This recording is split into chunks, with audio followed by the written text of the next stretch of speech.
a very rare second live in the same day, coming off the bombshell news we got earlier about Bill Spalding and Don LaGreca. I'll probably get to that at some point. I'm sure some of you will want to talk about it. The call-in show starts now. Oh, welcome back, Devils fans. It is your host, Ace, here on Running with the Devils, where we are talking New Jersey Devils hockey all year long. Please hit that subscribe button, smash the like, share the friend. Thank you very much. And I'd like to start off the program with a very special happy birthday. Happy birthday to Phil, an avid viewer. His sister sent me a note. Happy birthday, Phil. Phil turned 8 years old today. Enjoy it, buddy. I hope you had a great birthday. I appreciate you watching the videos. The Devils appreciate your support. The greatest hockey team on the planet. I hope you got some cool stuff for your birthday, and you probably should be going to bed soon. I don't know what kids' bedtimes are in the summer. Maybe you'll be headed to bed soon. But happy birthday, Phil. Thought it was awesome. Let's go, Devils. And the main topic at hand, I believe, for Devils Nation at the moment, amongst a lot of other kind of side conversations, the main conversation, my friends, you all know what it is, and it centers around the big defenseman, Dougie Hamilton. Should, after those rumors came out from Elliot Friedman on 32 Thoughts podcast, many people weighed in, many viewpoints on both sides of the spectrum in talks of, whether the Devils should trade Dougie, should they not? There's a lot that goes into it. And if I'm being honest, I've said from a long time ago that I personally would prefer not to trade Dougie Hamilton. Now, there's a lot of people out there who have, I don't want to say maybe unnecessarily hated, but the criticism of Dougie in a lot of places that I've seen, I feel like is a bit crazy. Now, is any player perfect? No.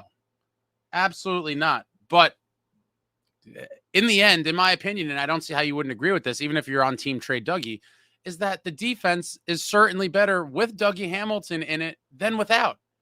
And therefore, me personally, being from the Lou Lamoriello school of hockey, essentially, you build a team from the net out. You want a strong goaltender. You want a strong defense. 23-24, the Devils' defense was very Swiss cheese. The goaltending was terrible, and it was a calamity. Fitz saw all of these things happen, and despite doing nothing during the regular season until the deadline when it was too late, when he got Capo Kakinen and Jake Allen, I digress, costing us the playoffs, or potential playoff berth, I should say. He did go out in the offseason like he typically does and address those needs. The defense got much better. Brendan Dillon, Kovacevic robbed in a trade, essentially. Brett Pesce shores up the defense, goes out and gets Jacob Markstrom, the longtime rumor that was kind of kicking around. And what do you know? Those things looked very good in this 24-25 season. The defense and goaltending was solid. Great job by Fitz to fix the issues.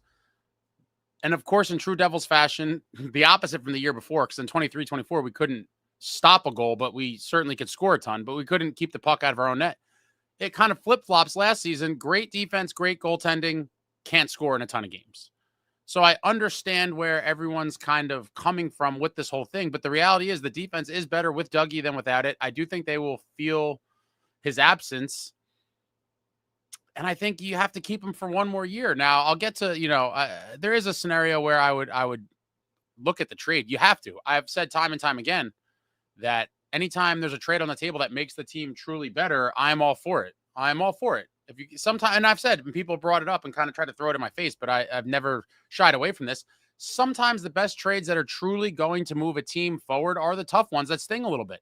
And Dougie certainly would kind of fit in that category where you're like, oh, it's not a no-brainer. You're not trading futures for a known player or just kind of prospects that no one's really attached to get an impact player. This is one of those things where you're like, ooh, we're going to feel what we're sending away. But those are the trades that move the needle, truly move the needle, not depth signings.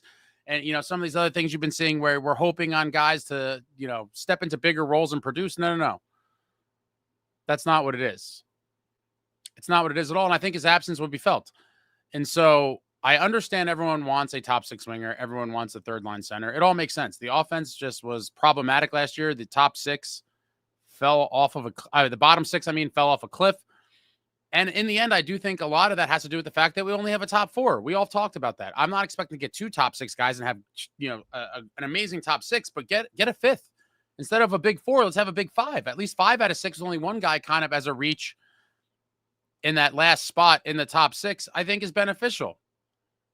I do. So I am firmly, and I've defended Dougie. I like Dougie. I'm a fan of Dougie. I see his value, whether you people see it or not. Some of the criticisms are fair. Some of them are downright outlandish, in my opinion. But in the end, the one thing that I think, if you have any sort of sense, is that the defense is better with Dougie as a part of it, as opposed to not being a part of it. Defense is better with Dougie. I just don't see how you could argue with that. So now to rely on the kids, everyone's like, Luke's ready, Luke's ready. That's far from a guarantee. And while I would like to believe that it's true or close to being true, that maybe, at some point during the season, he would really be able to step into that role, to just assume that on defense is crazy, in my opinion. Luke, still fairly inexperienced overall. Very good player, showed a lot of promise, showing improvement, but in the end, he's still a kid. He's 21 years old. You're talking about a veteran D-man in Dougie Hamilton that's been around. And we're just going to assume Luke could pick up that mantle. And then furthermore, Nemitz, again, showed great promise in the playoffs, but everyone has this sort of recency bias. Like, does no one remember how bad the defense and the team looked in that 23-24 season when Dougie went down? The defense looked terrible. Just the team struggled mightily. How could you forget that? In a season where the offseason prior, coming off of that amazing franchise record-setting season and the 7-game playoff win over the Rangers in the first round, we moved on. We did not re-sign Ryan Graves and Damon Severson. And as a result, the team, everyone just thought, oh, we got kids. We should be able to kind of withstand it. And no, that was not the case. That was a hope and a wish that backfired horribly. And so if you don't have short-term memory, if you are not having recency bias, the reality is something like that could happen again. It very well could. Now, I think this defense, as it stands today, is a much better defense than the defense at the time that happened. And I do think overall it wouldn't fall apart entirely without Dougie. That's not what I'm suggesting. But the reality is you can take a massive step or two backwards as a defense if you lose Dougie. And if the thought of that doesn't frighten you, then I don't know what to tell you. It just seems to be that you're, reaching for the shiny new toy in terms of a top 6 winger or a third line center and thinking it's going to fix everything overall. But if we take a step forward on offense and we take 2 steps back on defense, that's a net 1 step backwards, in my opinion. And now, again, I understand the people on the other side of this, and I'm not fully done yet, because in the end, I'm not firmly don't trade Dougie. That's what I'm trying to get to here. I just know what that comes with. It is a calculated gamble. And for anyone to say otherwise, some people are like making it a no-brainer, like trade Dougie, get top 6 help, do this, do that, and the other thing. I understand the temptation to just blurt that out and think it's an easy fix. But the reality is the defense is going to suffer. And so it is a calculated gamble. Does the team get net better as a result of taking a hit on defense but getting better up front? And that's the multi-million-dollar question. So relying on kids, again, a little bit of a frightening prospect. But on the other hand, if the right deal comes along, it's one of those deals that is probably these tough deals that you have to make to get better. I'm not saying categorically you cannot trade Dougie. I'm not saying that, but we're going to take a step backwards. You have to be at least a little bit for a little bit of time. And Luke's still coming off an injury. Kovacevic is still hurt. There's a lot of things that go into this. The right side of the defense could be very suspect. And then on top of, hoping Luke is now the man, no problems whatsoever, getting consistency out of Nemitz for a full season. And then are we relying on Seamus Casey? Is Seamus Casey going to be an everyday player? And so I just look at the potential of going from what was a very solid, sound defensive unit last year, finally sound defense, sound goaltending, and now everyone wants to tinker with that and possibly go right back to where we started before Fitz went out and fixed it all. 1 step forward, 2 steps back. It's tough for me. But if the right deal comes along, I think it's one of those calculated things where you have to maybe take the chance. Now, I do not want to trade Dougie for nothing. I've talked about this. I am preferring to keep him. So just to clarify, if there's any kind of doubts, I 100% prefer to keep Dougie Hamilton for all the reasons I just said. With that being said, I'm also not dead set against trading him. If the right deal comes along where you feel like you're getting a piece that pushes you closer to a cup than Dougie will, and you think you could withstand the loss on defense, you might take a chance. But it's going to have to be a special player, in my opinion, for it to be worth it, because there is going to be a hit on that defense. And no matter what you do or don't do, you are taking a chance somewhere, right? So I guess the people that are scarred by the anemic offense from last season are going, oh, well, if we don't get anything, we don't get any of these top 6 wingers or a third line center, like our offense already sucked and who's going to score goals and blah, blah, blah. So not addressing that is, quote unquote, taking a chance that the offense is going to improve itself with the minor changes we've made thus far. On the flip side, you're also taking a chance. If you do use Dougie as a trade piece, you now address the offense, but you're now taking a chance back on defense. And so no matter what moves you do or do not make, unfortunately, in this scenario, the Devils are going to be taking a chance somewhere, whether that's not using Dougie as a piece and not addressing the offense, you're taking a chance on the offense, or using him and taking a chance on the defense. There's no perfect scenario here. I understand both trains of thought, but I'm firmly would prefer to keep Dougie, but if the right deal comes along, you got to look at it. But I obviously want forward help like the rest of you, and I would prefer to try to do it through other means. Now, what are those other means? People have thrown out tons of possible ideas, and obviously the one that everyone keeps talking about is obviously find a way to move on from Palat. Now, that's obviously looking like it's proven to be difficult, because I think if it wasn't, Fitz would have probably already done it, I'd have to imagine. Now, I still think you bring in a third team, you sweeten it with picks. There are still ways to get that done, in my opinion, but maybe it turns out that it's an impossibility. I don't know. But obviously, that's one way. First-round picks. I've said this time and time again on the program as well. This team should firmly be in win-now mode and should have no interest in first-round picks for the foreseeable future. Trade them away. You saw what Breezeball did in Tampa Bay, and his quote was something along the lines of, "I'd rather have a roster of good players than someone's jumping the gun. Someone's jumping the gun. I'm not done with my thing here yet. You guys we're going to open the phone lines in a couple minutes. Let me just finish here before I start getting bombed with the calls. Oh, this thing is annoying. Phone lines will be open shortly, guys. I lost my train of thought now with the phone. The phones are opening momentarily. I forgot what I was saying.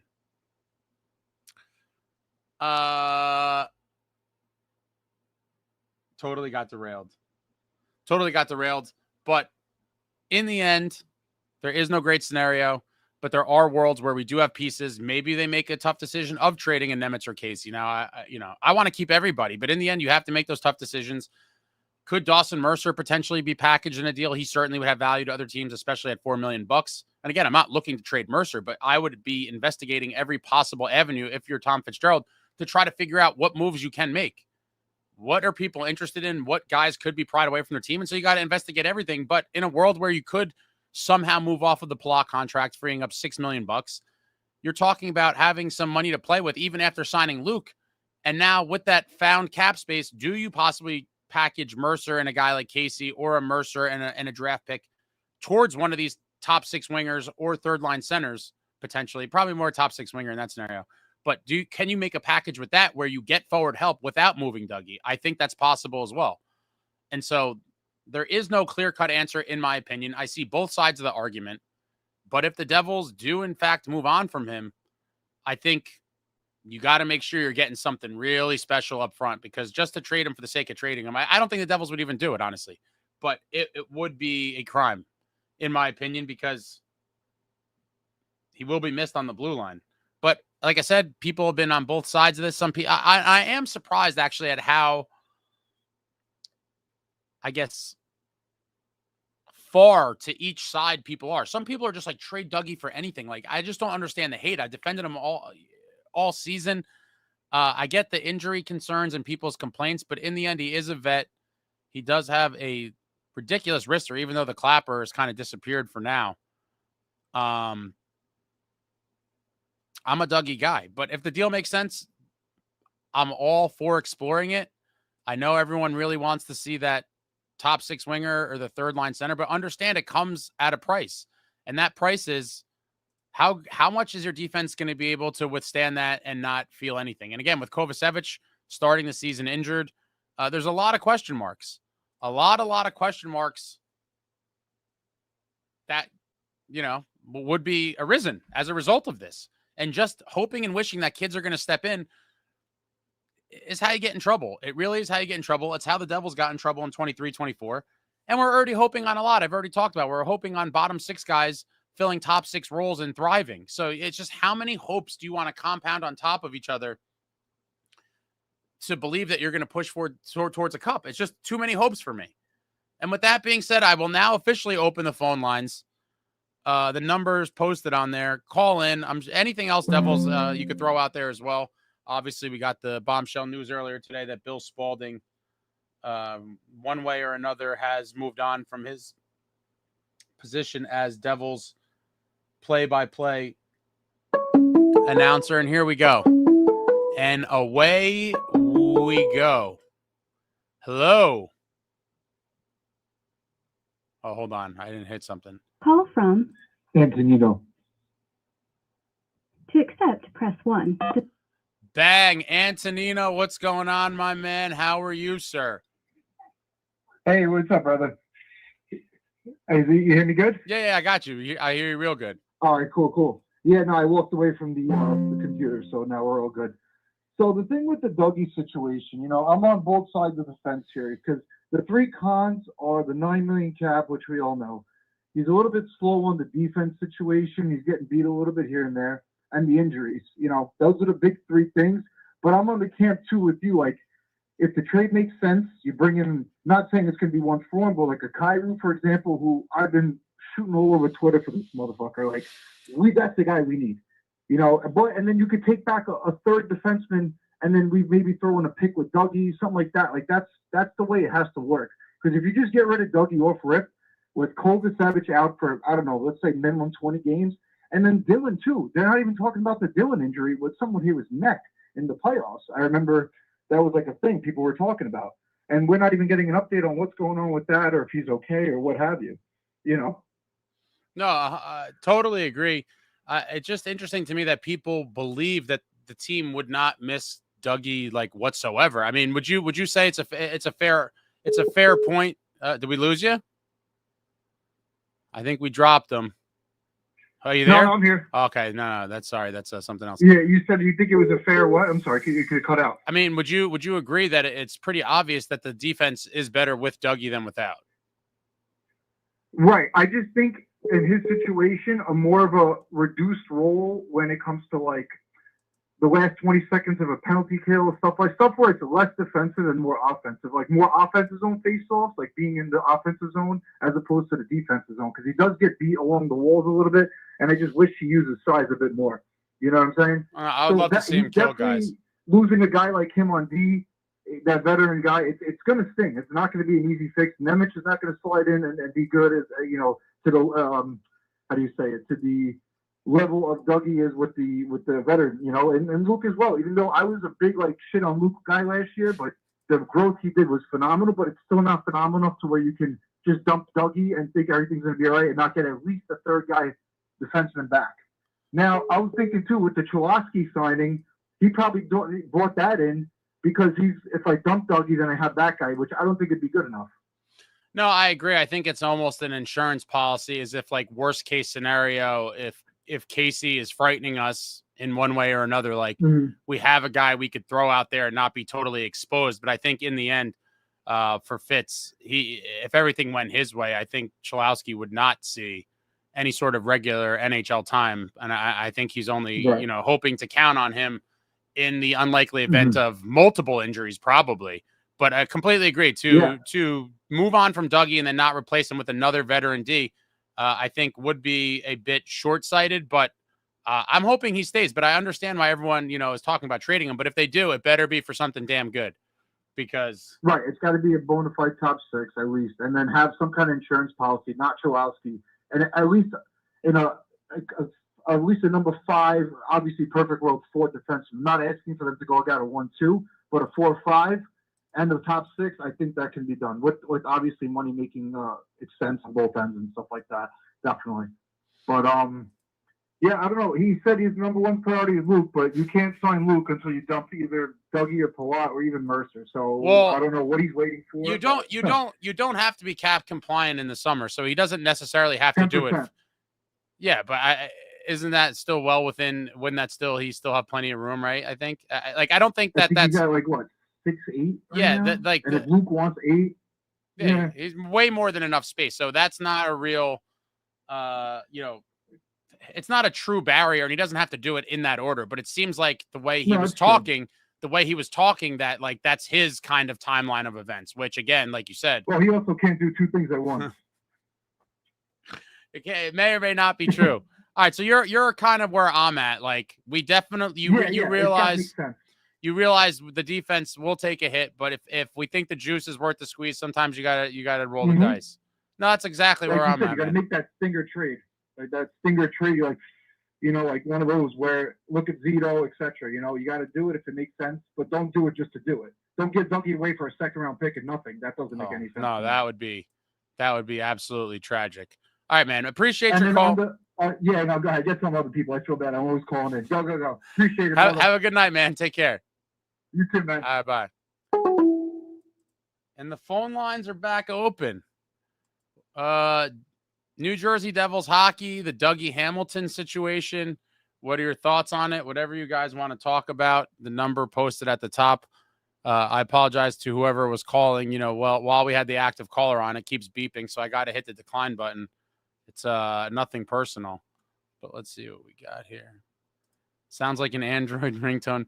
Luke, we talked about this last time. Winning teams take risks. Trade Dougie for a top six winger, or 3C, or both. Unload Palat. Let's go. I mean, that would be phenomenal. To get both would be wizardry. Call from Khalil. Yeah. Lower the computer or whatever you're watching on in the back. I can hear both. See, you gotta lower it. Can you hear me? Yeah, but I hear whatever you're watching on. But for everyone who calls in, make sure you lower the volume on whatever device. My bad. It's all right. So can I talk about Mercer? You talk about whatever you want, my man. What do you got on your mind? About Mercer a little bit. Okay, go ahead. What do you got to say about Mercer? He had to pick up the offensive a little bit more. Man, you're one of these anti-Dawson guys, huh? There's a lot of you guys out there. He plays 82 games in a season. At least pick up 50 points. But why? Because he had the good season in 22-23. Like realistically, before last season, though, I want to know because I Dawson's another guy I constantly defend. You probably know because a lot of people are like, oh, he's got to score more, this and that. I totally agree. He needs to step his game up. He needs to hit the weight room. He needs to get beefy. He needs to do a lot of things to get that next level of success on the ice. I totally agree. And if he gets another chance in the top six, he needs to snatch it and run with it. Totally agree. Would love to see him score more. With that being said, the Iron Man that he is now 4 seasons in a row, playing all 82 games, a 328 active game Iron Man streak. You could put him out there in all situations, power play, penalty kill, late in the game, protecting a lead, the other team pulls the goalie, whatever it is. You could trust him in all situations. Not too many guys, on the Devils roster, I would say, fits that bill. And I understand the want for more production. I mean, I want more production out of everybody. But for the people that kind of say like, oh, he sucks, this, that, and the other thing, I can't. He does, though. He's a first-round pick. Don't play like it. I mean, he's a first-round pick, but so was Chase Stillman. Do you remember the Chase Stillman name?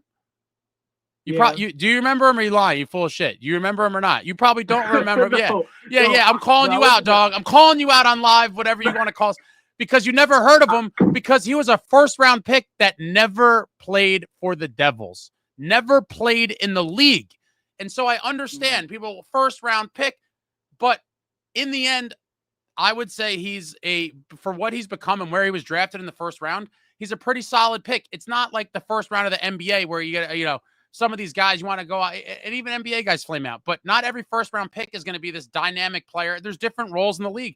Dawson does a little bit of everything. And so I always going to defend him because I am a fan. I do appreciate what he brings. 100% agree with you. Would love to see more offense. But, is that your bar for a successful season for him is 50 points? And it's like, if he doesn't get 50 points, Dawson Mercer sucks? Yeah, he plays every game. Look at Jack. For example, look at Jack. He plays 62 games, 60-something games. He puts up more points than Mercer. That's bad. They're not the same player, though. Jack Hughes is a dynamic offensive talent. Mercer is a what I would say a more complete all-around hockey player. And so I understand the temptation to want to compare the production, but I mean, come on, man. Jack and Mercer. Jack was a number 1 overall. Very big difference. Mercer was, what was Mercer drafted? 18th. I mean, you know, ideally, would you love to get superstars at the 18th pick overall in the first round? Absolutely. But it's few and far between. And if you look at the draft every year and you look at guys drafted around where he was, I think you would be astonished at how many guys you're like, who the hell is that? Just looking at 15 to 25 or 15 to the end of the, you'll see names that you're like, this guy, who is this guy? And it's because they never played or amounted to anything. And so I get it, but I think a lot of it is a little misguided sort of, I don't know, I guess just expecting too much. I get it. I would love to see 50 points out of him. He had what? I think it's 56 in 22, 23. But he's definitely on my list of guys that I'm looking to take that next step this season. Absolutely. A young guy who still has never kind of got back to where he was during that season. I hope he does. I hope he does. Yeah. I hope he does. He definitely needs to pick it up for sure. But just realize, you know, while the number may have been disappointing to you, he does do a lot of other stuff that a lot of guys, including Jack, can't really do. Mm-hmm. What else you got? Do you think they put Jack in a PK game? Because I feel like he's gonna get like injured. Like, wait, say that again. What did you say? Do you think Jack will play the PK again? Because I feel like he's gonna get slammed against the board again. Will he play the PK? I think so. Yeah. I think once they kind of started that project and, you know, wanted to make Jack a more all around player and obviously seeing what he brings on the penalty kill, right? I mean, with his hockey IQ and his speed, he could create chances and kind of keep teams a little honest or at least slightly hesitant on a power play. I think he will play penalty kill again. I'd be a little astonished if he didn't, to be honest. But hopefully Brad is on a wing with him. He plays good with Brad. I think him and Brader will stay together, and then we hope to bring in a winger that could complement the two of them. There's a bunch out there that I would love to see. But you got anything else, man, before we go? No, I don't. Appreciate your call. Listen, I want Mercer to get more points too, man, but there's more to it than just points. Hopefully he gets 50 for you this year. I'd love to see 60. I'd love to see 60. But I mean, listen, even a 40-point season out of him doing all the other stuff, I'd be happy with it. I would like 50 a lot more. And especially if he gets that chance in the top 6 again, which at some point he probably will, because it's looking like we're going to have another kind of audition process. If he gets his chance, I think he could do some damage. All right. Thanks for the call. Appreciate it. We get to the next person. All right. Take care. Call from Tom. Heath. What's going on? Man? How are you? Is this Tom? Are you with the hockey IQ? Are you the one that wrote the hockey IQ? Dude, is like, I meant hockey IQ in terms of like feeling a play and sensing a pass and stuff. Maybe not overall. Are you the one that wrote that comment? Or a different Tom? I usually miss these, man. I live in Arizona. Oh, a different Tom wrote a message talking smack a little bit, but that's to clarify. Just watch that. Okay. Okay. So what do you got on your mind tonight?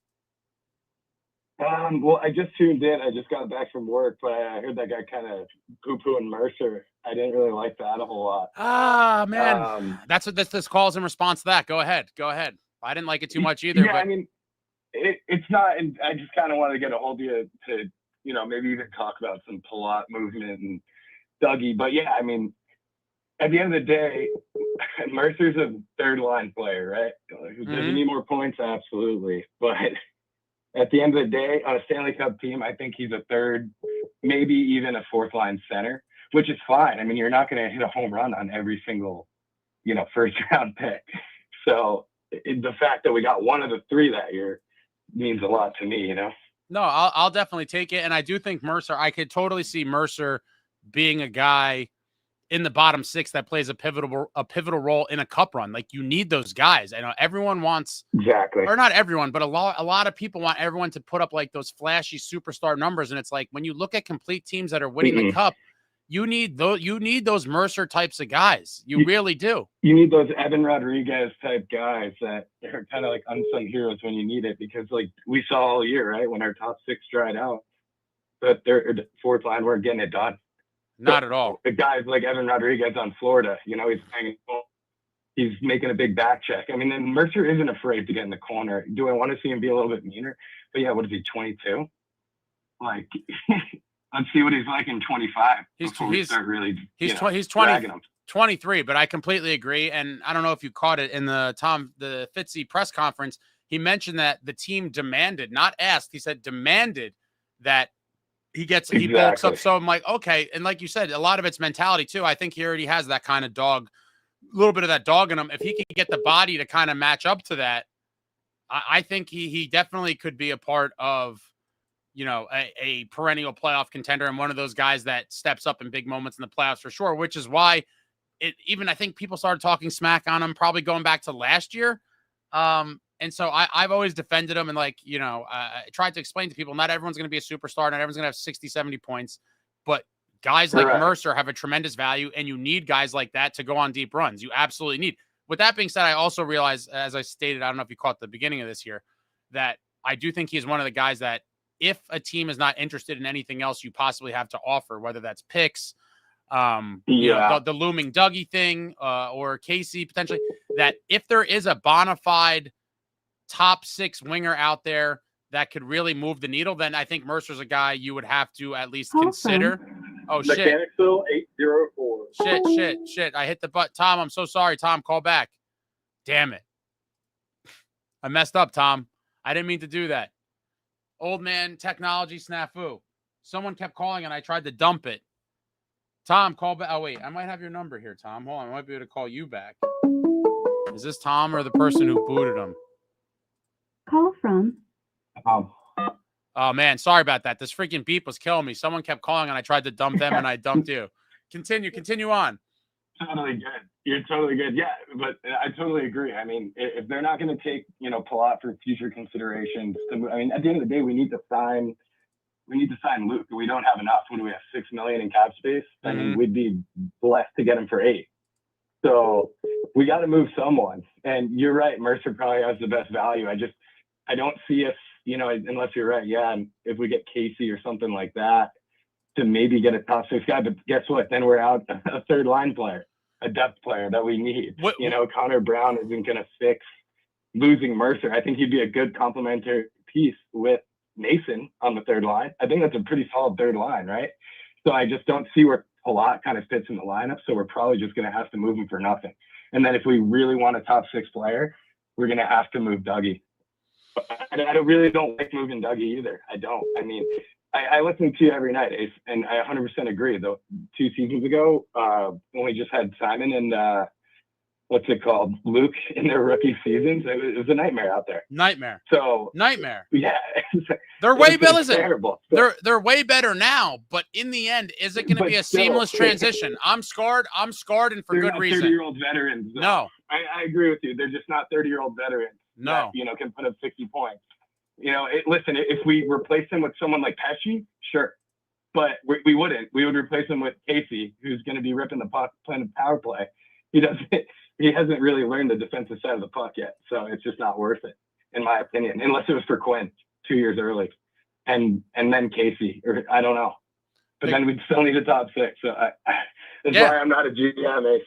Anytime you move one piece, you're kind of exposing something else. And that's kind of what people are realizing. And in the end, I would take the chance that goal scoring might be a little more of an issue than taking the chance on defense and being like, oh shit, now we can't score and our defense sucks again.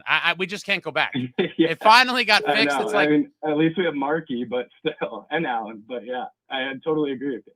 Yeah, but I understand the temptation. If it's something truly meaningful and you get another veteran defenseman somehow, I am all for it. But like I said, it's not the no-brainer some of these people are making it out to be, and it definitely comes with an amount of risk. And the proof is in the pudding, like we just talked about. I don't know how people just forgot about that, right? It's like, oh, Severson and Graves are gone, everything's cool. And then it was like, no, It wasn't all cool. And then Dougie went down, and then it was like, the world is ending. And people are just like, that never happened. And they're just, Luke is ready. Like, dude, I hope Luke is ready. But I don't know, I want to gamble another season of this core and Jacob Markstrom on that. Well, no, and totally. And the other thing is Kovacevic is hurt, right? And the way they're making it sound is like he tore his ACL. He had knee surgery. He's not going to be ready for the first of the year. Like, we're going to move Dougie with no Covey in there? We can't. Wild. We really can't. Unless I don't like Robertson. I want a sandpaper guy. Like, I'd rather see someone like Nazem Kadri. That's obviously not been thrown around or anything like that. Mm-hmm. But I was BSing with my roommate, who is from Arizona, that I turned into a rabid Devils fan as well, which is hilarious. But we just want a sandpaper guy in the top 6 because Jack and Brad are incredible players, right? But there's got to be a Bennett there, right? Like I know I keep referencing the Panthers, but they went back to back, and they might win again next year. So Tom, we need some kind of Kadri type guy. Tom, why wouldn't you reference the Panthers? The gold standard in the league today, going out there, kicking ass and taking names, the not one, the not two, the 3-time defending Eastern Conference champions, back-to-back Cup champions, and their whole playoff run was a commercial for physicality matters. And there's tons of people out there. There's tons of people out there that are still trying to be like, no, you guys are boomers and you're old and blah, blah, blah. Bullshit. Bullshit. No, I'm 28, Ace. I'm not old, man. I played hockey in New Jersey my whole life. I know that phicicality is right. It doesn't matter. Like, the Florida if you Panthers. Have eyes, you know physicality works, bro. Absolutely. Furthermore, what you were talking about, the guy I would love, which, there's no rumors that he's even available, but a guy that I think would fit beautifully is Alex Tuck from the Sabres. He's a guy. It would be fantastic. He's a guy that if I'm Fitz, I'm calling them and just dangling whatever packages I have to get it done. Like, that's a guy that I'd move Dougie for you. Yeah, I would have to say it's unfortunate, but my hand is forced. Does bringing Tuck here to play on Jack's wing, subtracting Dougie from the defense, and then crossing our fingers and hoping that all these things play out, does that make us closer towards a Cup team? And in that scenario, I think I would definitively say yes. That is a chance. I 100% agree. I would be willing to take. I think that's the type of chance they should, or opportunity they should be looking at. But I guess it's easier said than done, right? And I'm just an idiot on the internet. But I don't think it's that far-fetched. I don't think it's that far-fetched at all. It's not. It's just the only thing that does suck about Tuck, if we're talking reality, is he might be the only player in the NHL that actually wants to play from Buffalo because he grew up there. Mm-hmm. So it's that kind of listen. Makes me, because again, like I said, I listen, and you got me on that train too, and I would love Tuck. He's a perfect piece for Jack and Brad. If Tuck is attached to Buffalo, no problem. I'll gladly take Tage Thompson in his place. Just figure out what other pieces we got. Send Tage Thompson, no problem. I really wanted Tuck, but if Tage is going to be the consolation prize, I'll certainly take it. But last thing, and then I'll let you go. The top 6 toughness. Yeah, there's people that still in this fan base that smack talk Timo Meier. How are you gonna that's smack ridiculous. talk? These people want the same people that want Mercer to get 50 points. They want Timo to get 80. I think it's got to be a 40-40 he's season. Never an 80-point player, or he's a bust. Listen, if Timo has a goal and 5 hits and 2 block shots a game, that's all I need, right? Obviously, he's not going to score every game. I'll take it. If he has no points and 2 blocks and 5 hits, I'm fired up. I love Timo for the fact that people just don't realize that if he was subtracted from our top 6, there is literally 0 toughness. And I've always said Timo's a great piece. Timo's a great piece for toughness in the top 6. Give me one more guy like that. And I hope they find a way. Mm-hmm. I hope they find a way to do it. But all right, man. Thank you, Tom. Appreciate your call. Yeah. Hopefully we see a nasty winger brought in, and we see a much better team next season. For sure, my man. Have a good one. Soon, right? Take care. You too. And that was Tom calling in when someone he felt some sort of way about the previous caller's comments about Mercer. I'm trying to skim the comments here. Phone line are open, and there we are. And there we have it. From Daniel. Daniel. Hey, how you doing? Good. How are you? I'm good. I got a weird question for you. Go ahead. Why should I become a Devils fan? My father and my brother are Devils fans. I'm a Rangers fan. I'm curious. I want to root on the same team as them. Why should I become a fan? All right, I need to ask a couple probing questions. And is this really up for consideration, or are you breaking my chops here? No. I'm genuinely serious. I have a Devils jersey. I got the captain's jersey. I got Nico Heischer. I went to a Devils playoff game. All right, so the question at hand is, why should you be a New Jersey Devils fan, correct? Mm-hmm. Okay, how old are you? 18. You're 18, and where do you live? New York City. You live in New York City. Okay, so then I guess the last probing question before I get into my spiel here is, you said your father and brother are Devils fans? diehard Devils fans. My father's been a fan since the 80s. He loves it. Still has those old Christmas colored jerseys. How did your father become a Devils fan? He's born in New Jersey, born and raised in New Jersey, loves hockey, and that's just his team. Okay, so all right, 18. All right, so I'm just trying to internalize this. Okay, so why you, Daniel, should become a New Jersey Devils fan?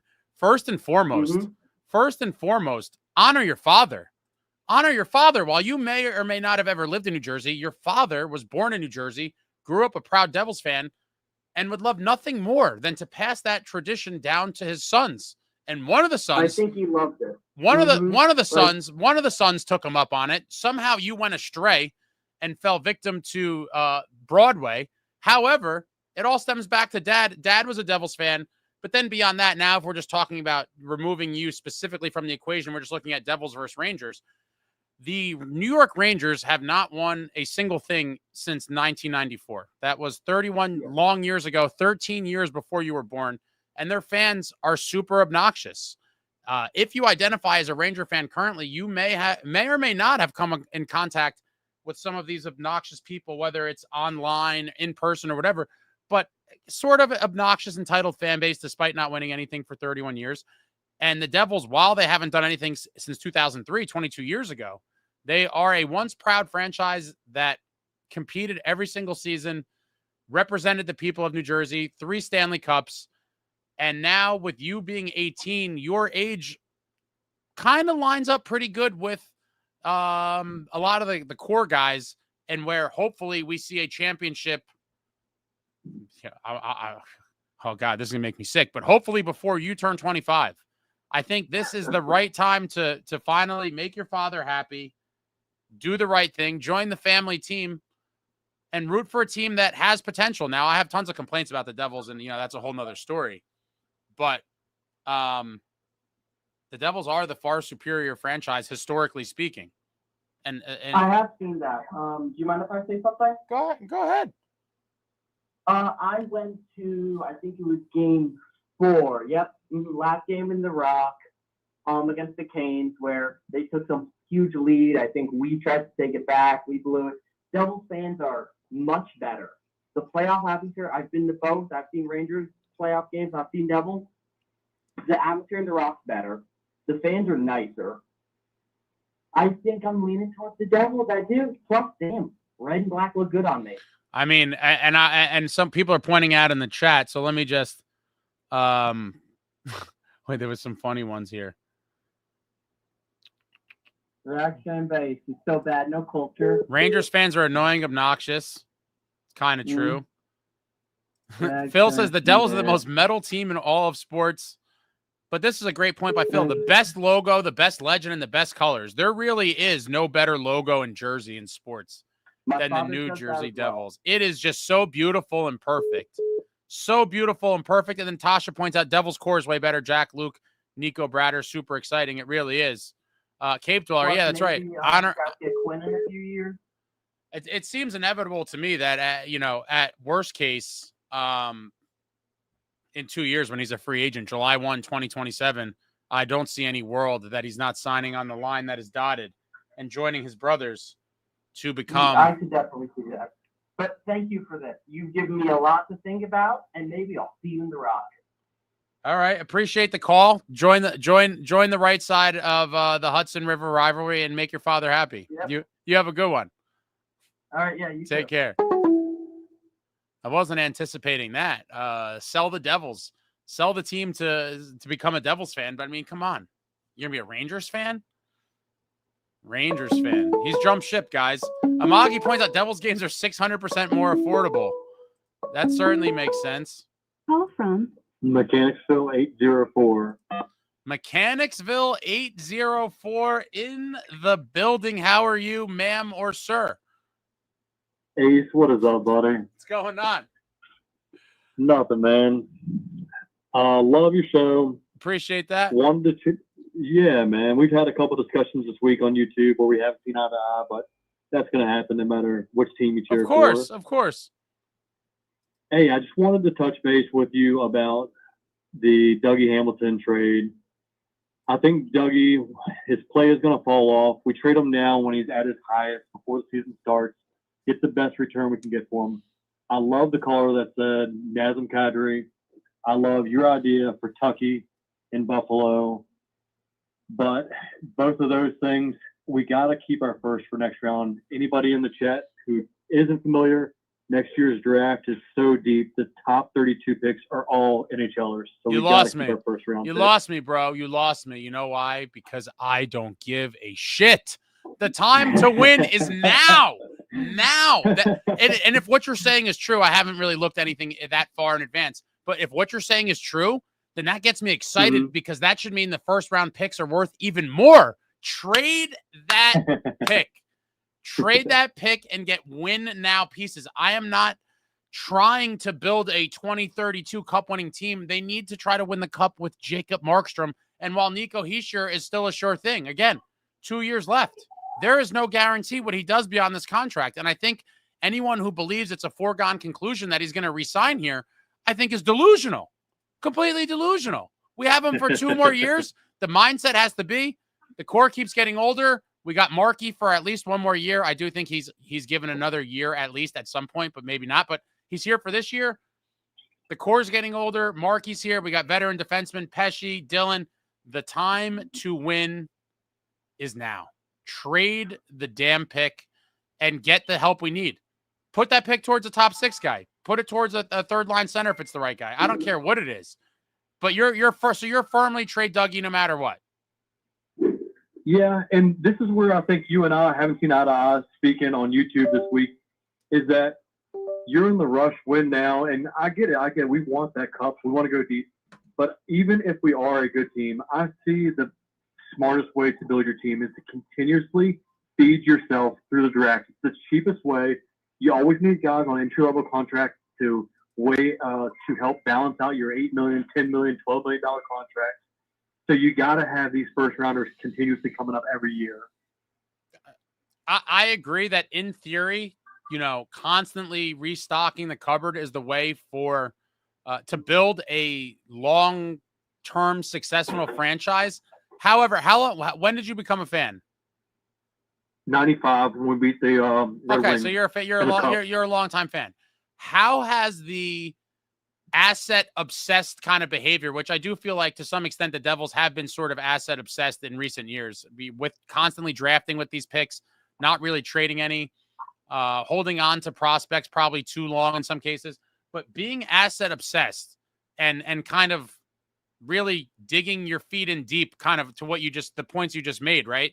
Where has that gotten us as of today in the past, what do you want to even call it? You even say 10 years, but where has that mentality and kind of operating procedure, where has that gotten the team today? Yeah. Well, when Tom first entered as GM, he was a little bit sloppy. Of course, he hit with his overall picks, Jack, Nico. But I think he's learning the job on the fly. We know he was mentored by Scherer, but I really do think he's figuring it out. Like, he looks so much better this year than he has in all previous years of his draft. He looks like he has a vision for the team finally. He has an identity he wants our team to look like. And fortunately, it might be a little bit too late for him as a career-wise. I know you say he's safe as can be right now, but I say stick with Tom, let him roll. I think he's got a vision now, and he's starting to figure out how to do his job. It's taking some time, just like you and I working 9 to 5s, wherever maybe it takes time to get good at your job. In all fairness, right? Should guys primes of their careers be sacrificed because Tom Fitzgerald is learning on the job? I mean, let's be real, right? Let's just say I had all the ages in front of me before, but Nico again has 2 years left on his deal. 2 years left on his deal. He is 26 years old and he is turning 27 this season. So Nico will be 27 in the middle of this season. Jesper Bratt. Jesper Bratt also will be turning 27, and that's at the end of this month. The end of July, Jesper Bratt will be 27. Timo Meier. Yes. Timo Meier is 28.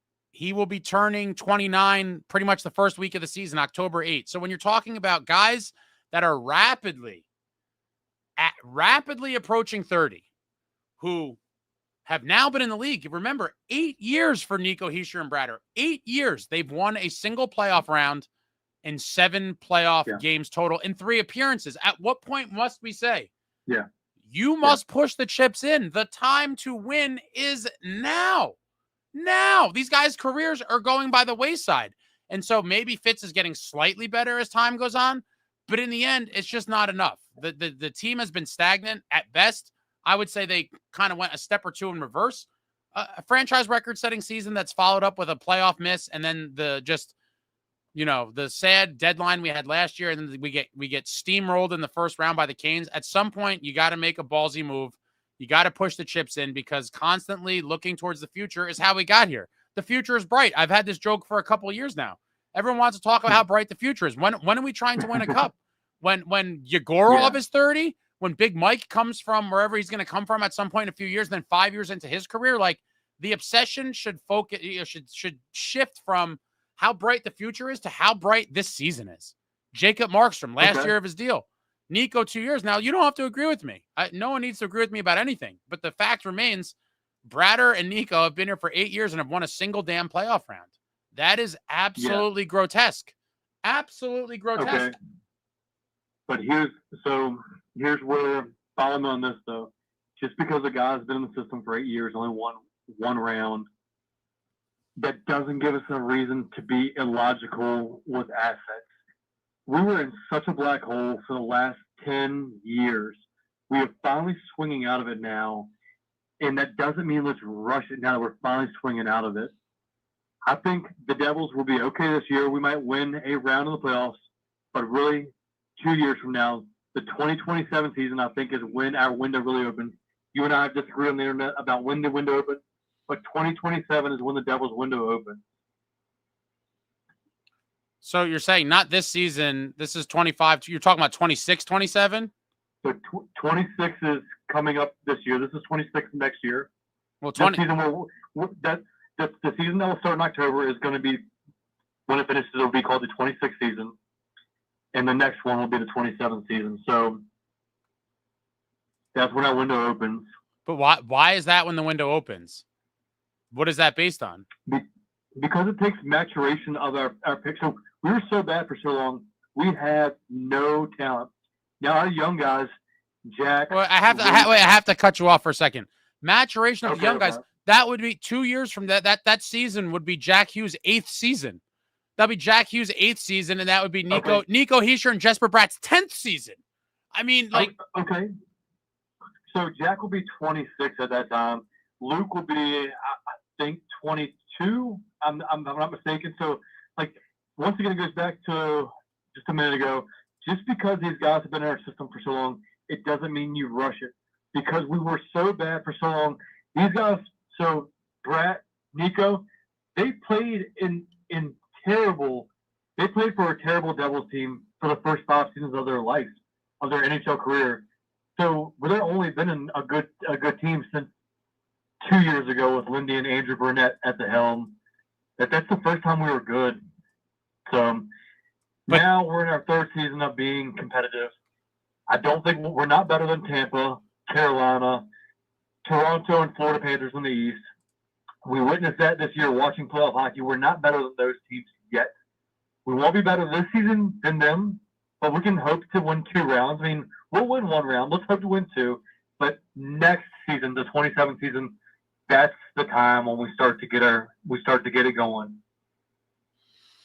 Listen, I'll be ecstatic if they win a damn cup at any point in the rest of my life. The sooner the better. But in the end, I just can't believe how you have sort of, and this is no offense to you, but you have sort of taken on the loser mentality of some of the younger fans that never experienced winning. You experienced winning. No. You're talking about being competitive and making the playoffs as if like that's some achievement. You saw Stanley Cups 3 years ago, 22. That had to be the turnaround. 22, 23 franchise record-setting season. You win a round, and then it's like we missed the playoffs. That should have been a catastrophic bomb through the organization. That should have been the breakout season for the true turnaround. That this team now, the core is in place. Every year we're going to be a playoff team. How far we could go, is the question, when are we going to win a cup? It seems inevitable. This group is built to contend for the long term. And then the next season, we missed the playoffs because he didn't want to go get a goalie, and everything just fell apart. Obviously, the injuries and the kids on defense couldn't really keep up, and it was disaster, the goaltending. But it just seems like you're now kind of with a lot of these, for the most part, younger fans that are just happy to be there. You're just happy to be there now? No, it's not that I'm happy to be there. It's that I'm looking at the long game. It's the long goal. It's that I don't want to be a flash fan and maybe win one cup. I want to be like my Devils were 20 years ago. Our Devils were. We were in the Stanley Cup Finals 5 times in 17 years. We won 3. And before our first cup in 95, we were terrible. And that's what we're coming out of again right now, is 10 years of being terrible. And it takes a long time to build the cover back up. After you build the cover back up, these guys got to play in the league for a long time to have veteran depth and rookie. And you got just to have everything. It takes time. But, hey, Ace, I love you. I don't want to keep the time from all the other callers coming in. I got one last question for you. Since you're one of these, okay. You know, the window didn't open yet, which I can't say. As a longtime fan, you broke my heart a little bit. But let's just say a deal comes along where a team will give I'm not going to use it even a specific player. Let's just say a top 6 player that's a pretty attractive ad to this group next week, and they say, give us Casey and a first rounder next year. And it's a legit. I don't want to give an exact player because that pigeonholes this whole thing. Yeah. A top 6, right. a legit top 6 player that gets everyone excited, like a guy that this is a difference maker type top 6 guy. You got to give us Casey and next year's first. What do you say to that proposal? All right, knee-jerk reaction. I go back against my rule and I say, do it. I want the guy to be a goal scorer, and I want him to be gritty. I want him to be mean. I want him to be mean. I couldn't be more with you. I talk about that constantly. Some people troll me for it, but in the end, I want another nasty SOB in the top 6 more than anything to play with Jack. I think it's vital, and I think the sooner the better. Win now. But appreciate your call, man. Have a good night. We'll talk soon. Man. Have a good one. Take care. Hey, love you, man. Even if we argue on the internet, love you, man. All right. Thanks a lot, man. Take care. And there we have it. I just, some of you guys, the long-term fans, I think most of them are kind of where I'm at. It's just like you have to push the chips in the middle. And there's younger fans and newer fans that are kind of getting there as well, that kind of see what has been going on. But the constant looking at the future, Jay Snow, it's about winning 3 cups, not 1. We're building a dynasty. Come on, man. I don't know if you're trolling me either. Build the cupboard up. The cupboard means nothing to me. Call from Brian. Hello. What's up, buddy? What's going on? My man, how I are got you? through. You got through. What's up? So first of all, the best reason to be a Devils fan is because the Devils have Ace. Oh yeah, definitely number one reason. Oh man. All right, so the last guy, 2027. You know how long away that is? That's just too far. And I'm okay with trading Dougie as long as it makes sense, right? So I don't know why everyone keeps asking that. If it makes sense, trade him, right? I don't care who gets traded as long as we win now. So here's the question: If Kobe's out, let's just say 20 games, whatever, is there LTIR for that? Can they use that? Can they get something in the interim? They can, but there's no. I don't think it's some people have referenced this. I don't think it's a foregone conclusion that the Devils will do it because, oh wait, hold on, I gotta see. I think the loophole still might be there for this year actually, because they just negotiated something in the CBA where you have to be cap compliant for the playoffs. But at that point, he's not going to be out to the playoffs, I don't think. So it is something they could do. But if they use all that extra money at some point before the playoffs or when he comes back, they would have to drop money elsewhere to be cap compliant. So it's definitely a tool they could use for the interim, but long term, it's not really going to be, unless Kovacevic is out to the playoffs. And I think this is the last year you could use the loophole where you could put a guy in LTIR, use his money, and then activate the injured guy during the playoffs. They closed that up because teams have been just taking advantage of it. And I wish the Devils did the 2 years that they had LTIR money and could have made a run at it. But, I feel it's a possibility, but to the people that are talking about looking towards the future, you know how I am with that, Brian. The future is now. Markstrom's a win now goalie. You got Nico for 2 more years. Hopefully he's a lifer. There's no guarantee. And I just don't understand why waiting, why people justify, looking down the road to the future is bright. I feel like I'm in the twilight zone. For sure. All right, that's all I got. That's all Everybody you got? got to hit the like button. Yeah, thanks, Brian. Good talking to you, my man. I'll talk to you soon. Smash the like. Later. Smash your like, bitches. Later, All Brian. right. Later. My man Brian coming through on the line. Most of us want to win now, guys. Yeah, Chowski, prime age is 25 to 30. The exact age of most of our core, or 3 of our 4 core. Eugene, Ace, you're spot on. The future has arrived already. Our core needs to win now. We need veteran with similar experience to surround this core. Play Casey and Nemitz, trade Hamilton and Palat. Well, the Palat thing I think they're working on, but it's literally time to win now. Win now. Average age of Stanley Cup winning teams is between 25 and 28. Woodson, I know. There is no long game. I'm done with the long game. The time to win is now. Put the chips in. 22, 23 should have been the turning point, Cape Dweller. And I kind of bit on the bait.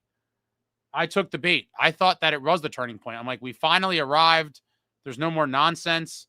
I truly thought that was going to be the beginning of the annual kind of playoff deep runs. But no, the very next year, we take a step back, miss the playoffs.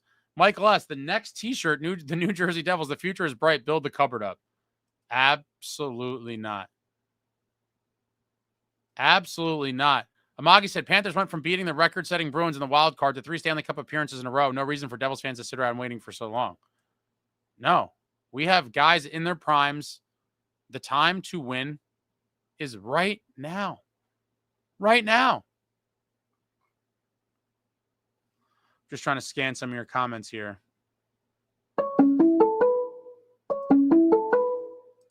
Call from Jeremy. Hello, Jeremy. You are live on the program. How are you? Wonderful. How you doing, Ace? Good. How are you? I'm on vacation in Montana listening to you, and I just can't believe these youngsters who want to wait and wait and wait. I agree with you. Do you think Nico's going to stay after 2 more years of not winning? I don't, Jeremy, and it's my biggest concern. And people are like, oh, you're crazy. He loves it here. I go, you know what else he loves? Winning. And he wants to win a cup. That's 100%. And if you're Nico, sure. Yeah, go ahead. No, I interrupted. Go ahead. Finish your talk. No, I could rant about this forever. Just the bottom line is, in any profession, if it's hard to make a direct analogy, but just for Nico's sake, if he does go to free agency and has teams like the Lightning, the Panthers, the Avalanche, tons of others, maybe all over again. Maybe a team like Dallas, you're going to have attractive places to live with rosters that truly are trying to win now, that he could put them over the hump to win a cup. And then I hate to beat the dead horse with this, but potentially in a tax-free state. So now you're talking about a better chance to win, keep more of your money, and maybe live in a better geographic area with weather or whatever else is important to him. But bottom line is, don't forget the most important factor: the cap goes up. Oh, of course, he's going to get a mega deal. People are like, "What do you think he's going to get in 2 years from now?" It depends on what other guys sign between now and then and how much the cap goes up.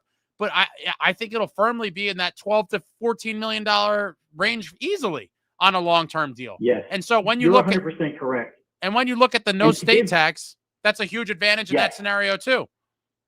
Yes. I live in South Florida, and I have to say this on air. I'm married to a Florida Panther fan, a lifelong Panther fan. She was original season ticket holder. We went to see the Stanley Cup when they brought it to the War Memorial. We got to meet all the players this year. What Bill Zito is doing down in Florida is unbelievable. And you've been saying this. Everyone needs to follow his blueprint. We need sandpaper. We need grit. And, agreed with you. The Dougie thing, when he went down 2 years ago, I was like, what happened to this team? Who are these people? I know Luke is close. Casey is a question mark. Nemec, okay, he finished the end of the season. But that's a lot of gambling, okay? I had jokingly said this week on X, you really want to shake things up and do a Bill Zito trade of Kachuk. How about you do Nico for Tage and just 1-for-1, you do it like we did to Edmonton. We got a trophy out of it, someone who didn't want to stay with us either did the Parise. but you know, you need to shake things up. But a lot of people are in agreement, you I think as well, that they're afraid that, you know, Fitz's job is on the line. And if he doesn't get his act together, these decisions could be the downfall, good or bad. But we need a shakeup. Like you said a couple times, the locker room is too friendly. And what three-ring circus is it going to be when we have all three Hughes brothers? Who's going to be called out for screwing up? You know, I like it on paper, but am I going to like it in reality? It definitely is a fair point. And I'm one where people bring up all this kind of outside noise and all the extracurriculars and all that. I don't give a shit about anything other than winning. I don't care about marketing shticks and all these things. Quinn's a great player. Would love to have him. In the end, do I think, you know, with those, if we trade for him with those assets and cap space, could we make a different move that would help the team more than, you know, a defender? Absolutely. It is a great story. They are all great players.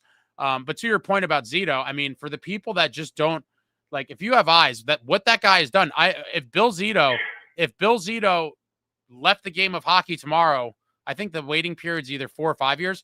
That guy should be in the Hall of Fame first ballot. Absolutely. He got there and literally transformed a franchise, 3 straight cup appearances, 2 cup wins, and then he gets them all to take team-friendly deals and runs it back. That was insane. They should be. What other team has ever done that in the NHL when the top 4 guys go, I'll take less.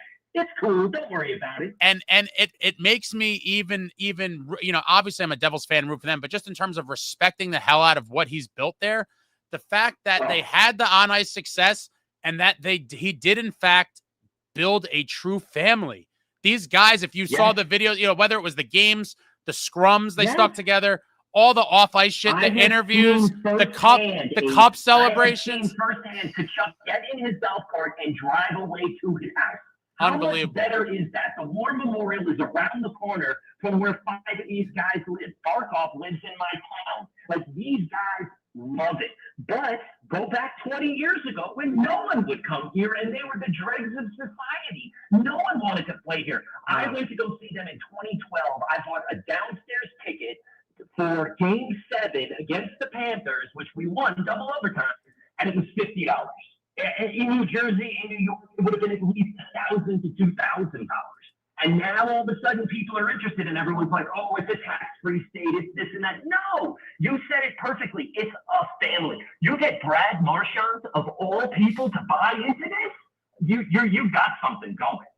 I truly hope that they're currently working on the Bill Zito statue for outside of the arena, because I don't know that I've seen something like this. You know, I was singing his praises from last year. Never mind. And then all, you know, from before the season started and then all throughout, and just to see what he's been able to do. And I really do believe it was all kind of, the catalyst of it all was Matthew Tkachuk and then all the things he's done after. But it is just amazing to see what he's been able to build and how he could bring the guys back. And hopefully one day something like that could be done in New Jersey, but happens in New Jersey. It yes, seems that's like what we're hoping for. But going back to your other point, look at what happened with Lou back in the day. He would trade our first round picks for anything. We got Ryan Clough. We got all these different people that never seem to work out. And it's like stocking the cupboards hasn't worked either. So it's like we're 6 of one, half a dozen of another. We've tried it all. We were on a winning streak. For those of us that are old enough to remember, you know, we went on a nice winning streak. You know, Ottawa was our nemesis for a while. Carolina stuck it to us a couple of times. But, you know, we were still able to get over the hump and win the cup. Unfortunately, Avs screwed us in our best season ever. We should have won that damn freaking Boston, man. But, you know, it's a process. But what I was going to say was people want to come to the family environment in Florida. Other than, like, you know, everyone's saying, let's get rid of Dougie, which is stupid, but he was the first one that wanted to come. Don't get me wrong, we had to throw $9 million his way, but he said, I want to go there. We don't have that the way Florida does now.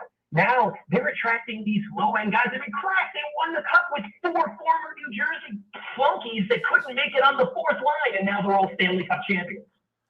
They're Stanley Cup champions. I mean, yeah, it is incredible to see what they built. But and definitely tell your wife I said mad respect for being a longtime Panthers fan and not one that just went out to the local Dick's or whatever your sporting goods store down there is and grabbed My wife has original tickets. She has so many things. I met my wife in '96 in Arizona. She had tickets. Her sister was at the Stanley Cup final, and we're watching it on television, and she's the season ticket holder. Oh, So, man. you know, we're long time. I've been a Devil fan since the second year, '83, '84. Actually, my mom, of all people, worked for the Devils in ticket sales and took me to a game, made me understand the game, and I've fallen in love with it ever since. And diehard fan, win, lose, crappy or great, it's in my blood, and I can't get enough of it. This team is great, and I just want to see them rise to the greatness that they can be. And like you, I feel so bad for Nico. He's been there. He's quiet. He's Swiss. He does what he's supposed to do, like a fine Swiss watch. But one day, like everybody else, the reason you play the game is to win that trophy and hoist it over your head. It would be nice to do it with the team that drafted you, but if it doesn't happen, let's go somewhere else. Yeah, and it's my biggest fear. It's my biggest fear. I do believe, that Nico is kind of the heartbeat of the team, and losing him because of foolishness throughout essentially, at least the second part of his career up till this point, when the team was in a position to do something.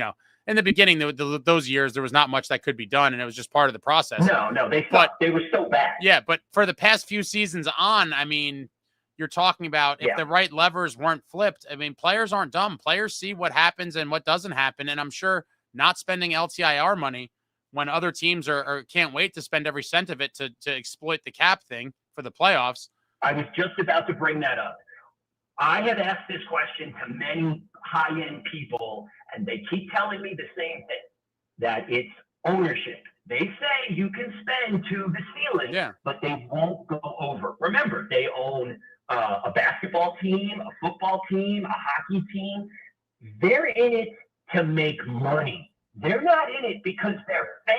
They're not Al Davis of football. I hope I'm not going too far back there, but they're in it to make money. It's a group. It's not to. I just don't feel like this ownership team is about the winning as much as it is the dollars. Like you said, doing all these fun things and having all these cutesy videos on Instagram and X. But it just boggles the mind. How about that? No, I'm right with you. All I want to do is win. I don't care about all the extra bullshit. Ice the best team possible and get us a cup. I don't care about any of the other stuff whatsoever. Go win. And that's it. And I do think at some point, there will be these conversations will be had. If nothing's done to show him in the next 2 years that they're truly all about winning, I think he might jet. And back to the LTIR thing real quick. I've talked about it a million times. Yeah, I'm sure that specific scenario I don't put on Fitzgerald, because I do believe he was probably begging, or maybe not begging, but he certainly inquired as to whether he'd be allowed to spend that money. And as some people don't realize, when you go over the cap, that's just dollars out of the owner's pocket, essentially. And so the owners, for sure, they did not want to spend it. They were not willing to spend it. Because it's a business. These are not lifelong fans that became tech billionaires and bought a team and are like, I own my favorite team. These are guys who are trying to weasel out every dime for shareholders and investors. And unfortunately, that's the situation this team is in right now. And we had the opportunity more than once, as you clearly pointed out. And what happened? The same nothing. We got retreads. Okay, we kind of got a Cody Glass, but then it wound up costing us a shitload of money. Like the things that we drew up showed up, and now he's gone. It's like it doesn't make coherent sense, because it's telling me his hands are tied. He's not as shitty as everyone gives Fitzgerald the moniker. He's when your hands are tied, freaking business. Your hands are tied. There's nothing you can do about it. So a couple thoughts on that.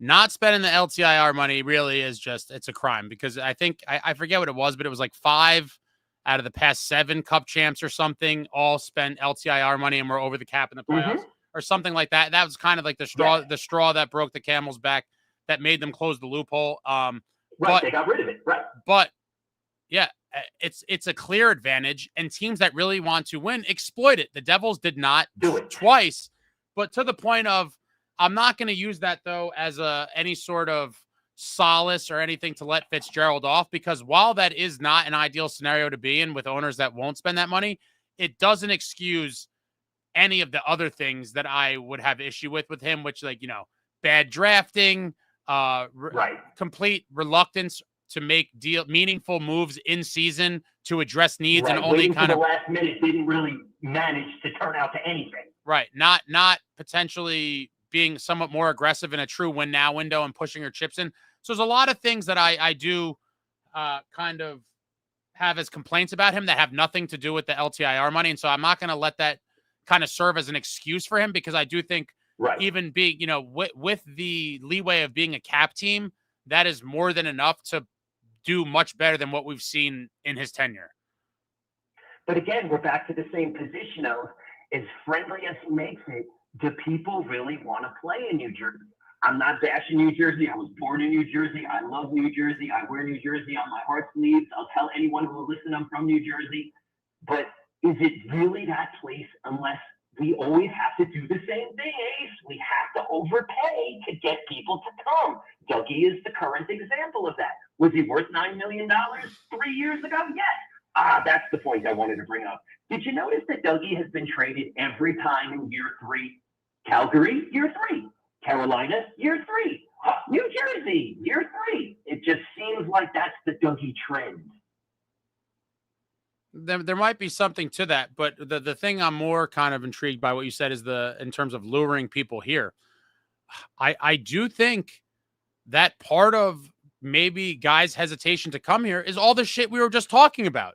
That, they're probably looking like, are they really trying to win?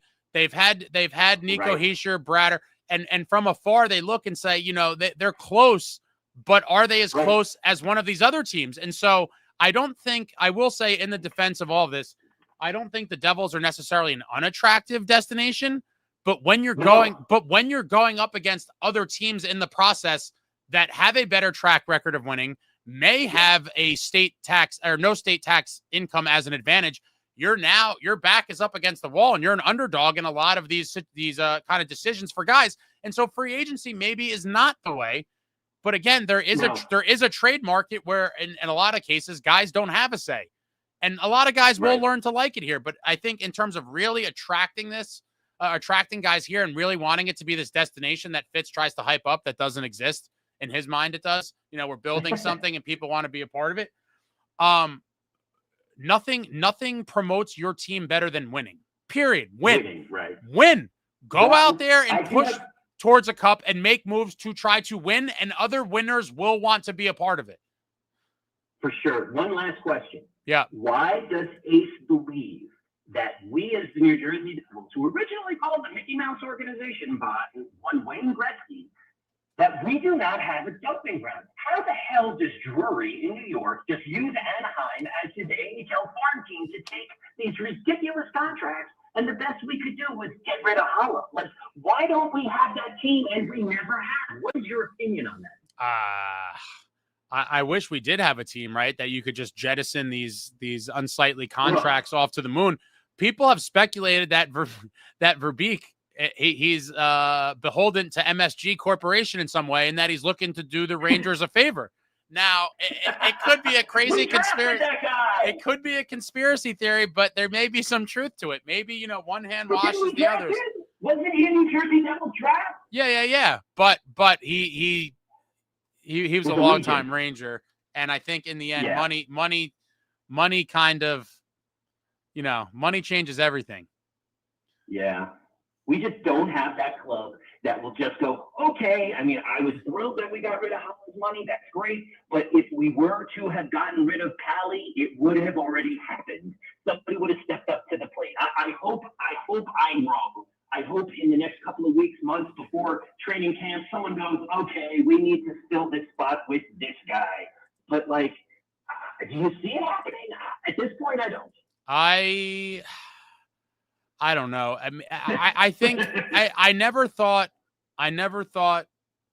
that it would be super hard. I knew it was not going to be easy. People were like, some people were talking about it leading into the season. They were like, there's definite interest in Palat, and people were saying all this stuff. I never thought it'd be easy, but I didn't think it would prove to be impossible. And I think this is just speculation. There could be a world where people want or teams want a little bit more of a sweetener than Fitz realized. Yeah. But like at this Right.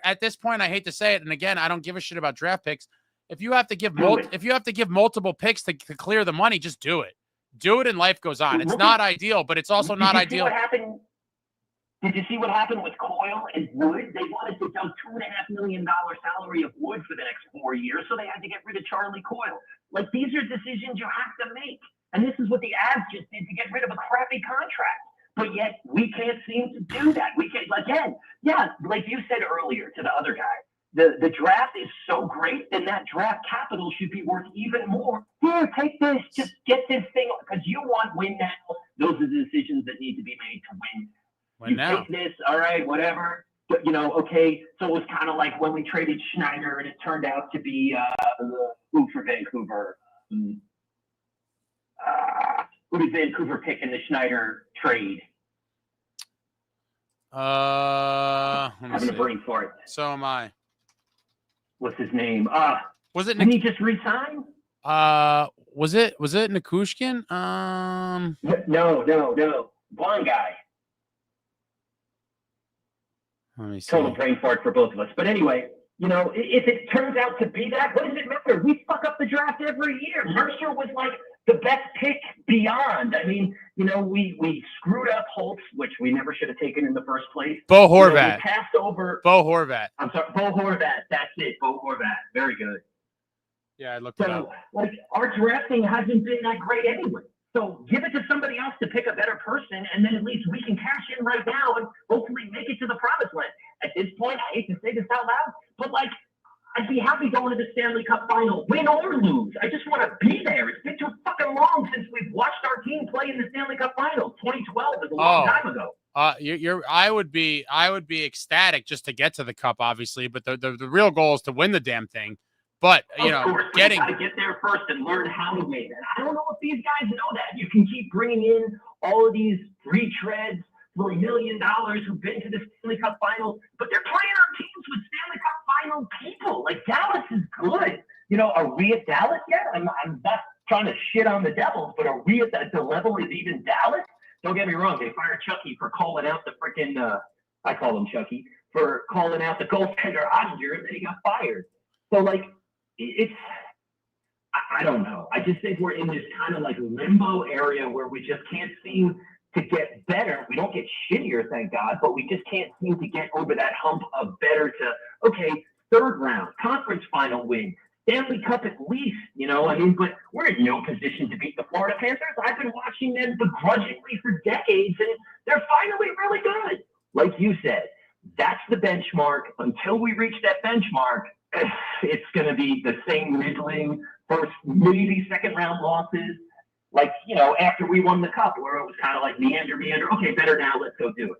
But we haven't gotten over that hump yet to be able to get to the cup final, to get to even to the Eastern Conference final. We have to beat the Panthers to get there. Are we doing that? I don't think so. No, I think we're hoping that someone else knocks them out along the way, and we get lucky. But listen, if I'm being honest, I'd be ecstatic to be in the Eastern Conference Finals. Again, that's not the goal, but being in the third round for the first time in 14 years, it would be at a minimum.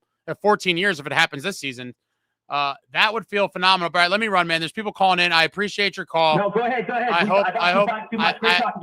Great talking to you. you. Have a good one. Take care. And there we have it. Wow. What?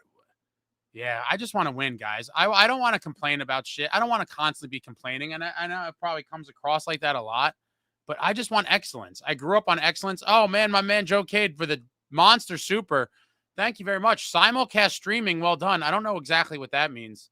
Simulcast streaming, but thank you very much. Much appreciated.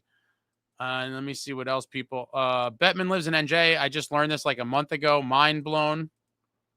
Oh yeah, he's lived in New Jersey for a while. It pays good to be the commissioner of a major pro sports league. Pyro says I'm sold on Tuck. He's probably not available, but it's nice to dream. I just want Fitz to try to shake up whatever he can. Go make offers on guys that aren't available. I'm just trying to catch up. I'm just scrolling through some of your comments here. Yeah, Stanley Cup final. How about they win 2 games against Carolina? That'd be a start. That would certainly be a start. But You got to start somewhere. And hopefully they return to much closer to what we saw with that 22-23 team. Obviously, 112 points might be hard to match for a while. That is or not. It would take, you got to go on a heater at some point. You guys are talking about where Bettman lives. I'll take the over on Jack 50 games this year, Stanley. I got over 50 games.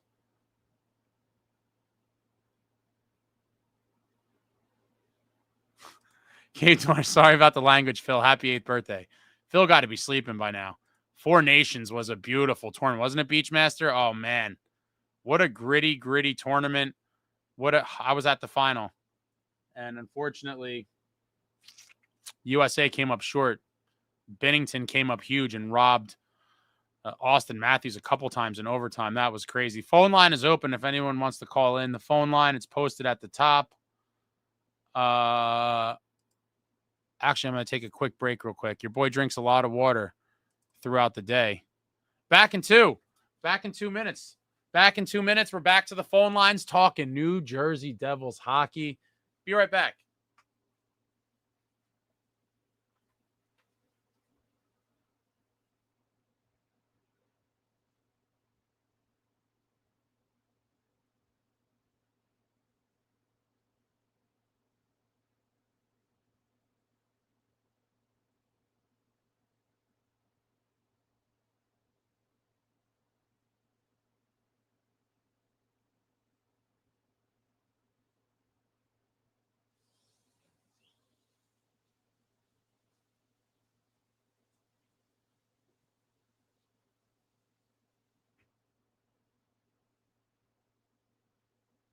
Coming back. That was a quick one.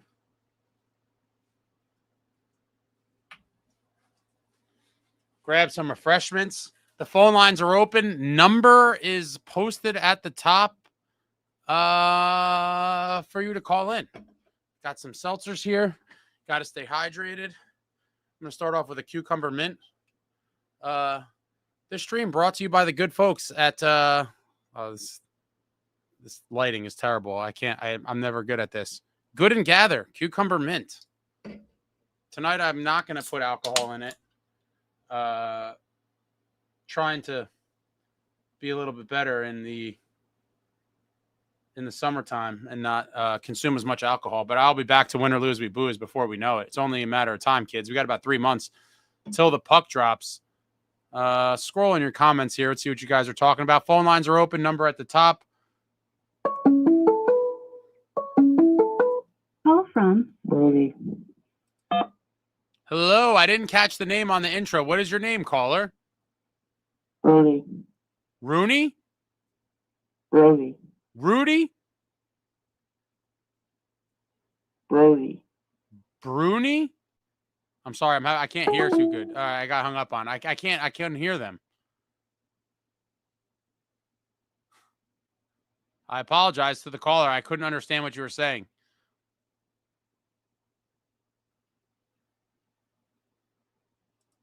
I think the buyout's last possible scenario, and they did miss the buyout window, Michael. And so the only way for them to buy him out now is if someone goes to arbitration. And I think that window passed too for guys to file for arbitration. And so at this juncture, I do believe, someone correct me if I'm wrong, I do believe it is a physical impossibility for the New Jersey Devils to buy out Palat, because the first buyout window is missed, and then another one opens up if you have someone file for arbitration.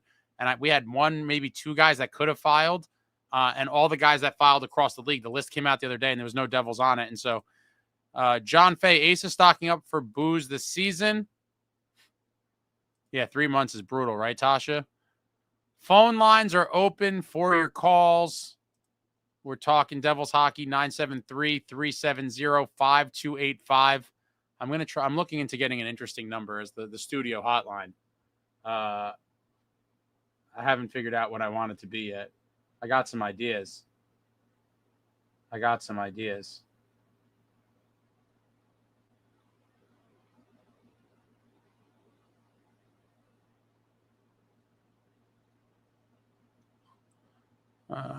Yo, Holmes, buying Palat, I guess, out would be so smart. So, of course, Boozeface won't do it. I mean, it's not as smart as trading him if there's a trade on the table, but he can't buy him out now, I don't think. Pretty much it's over. but the penalty is a lot. At that point, I do think like hope that he steps up a little bit. Why don't you call in Woodson? Do something SST will never do. Wow.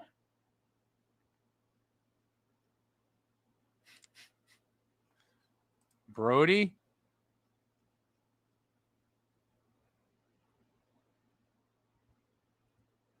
You should do the cup years as a studio hotline. I like that. Woodson, I wouldn't hang up on anybody unless you're disrespectful, which I don't think you would be. I don't have to agree with your points, Woodson. Oh, man. Oh, wait. Is there a Woodson-Yo Holmes battle, too? I can't even keep track of all the infighting anymore. I can't even keep track of it anymore. Wait, Yo Holmes, I know, wanted a piece of SST. SST did not man up. And now it looks like Yo Holmes is going after Woodson. I'm trying to keep track.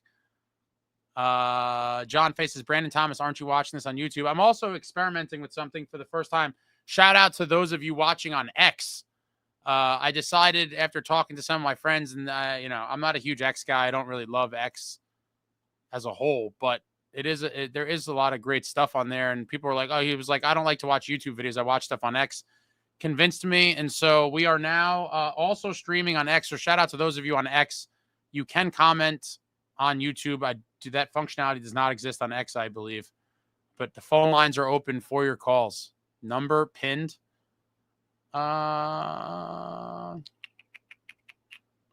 Get Woodson and SST on a Zoom call. I invited them to have a death match with the video. I invited them to have a sparring session. I believe Woodson and SST. Oh, you want Woodson? I'm confusing people. I thought you wanted the brawl. That they would agree on a lot, maybe.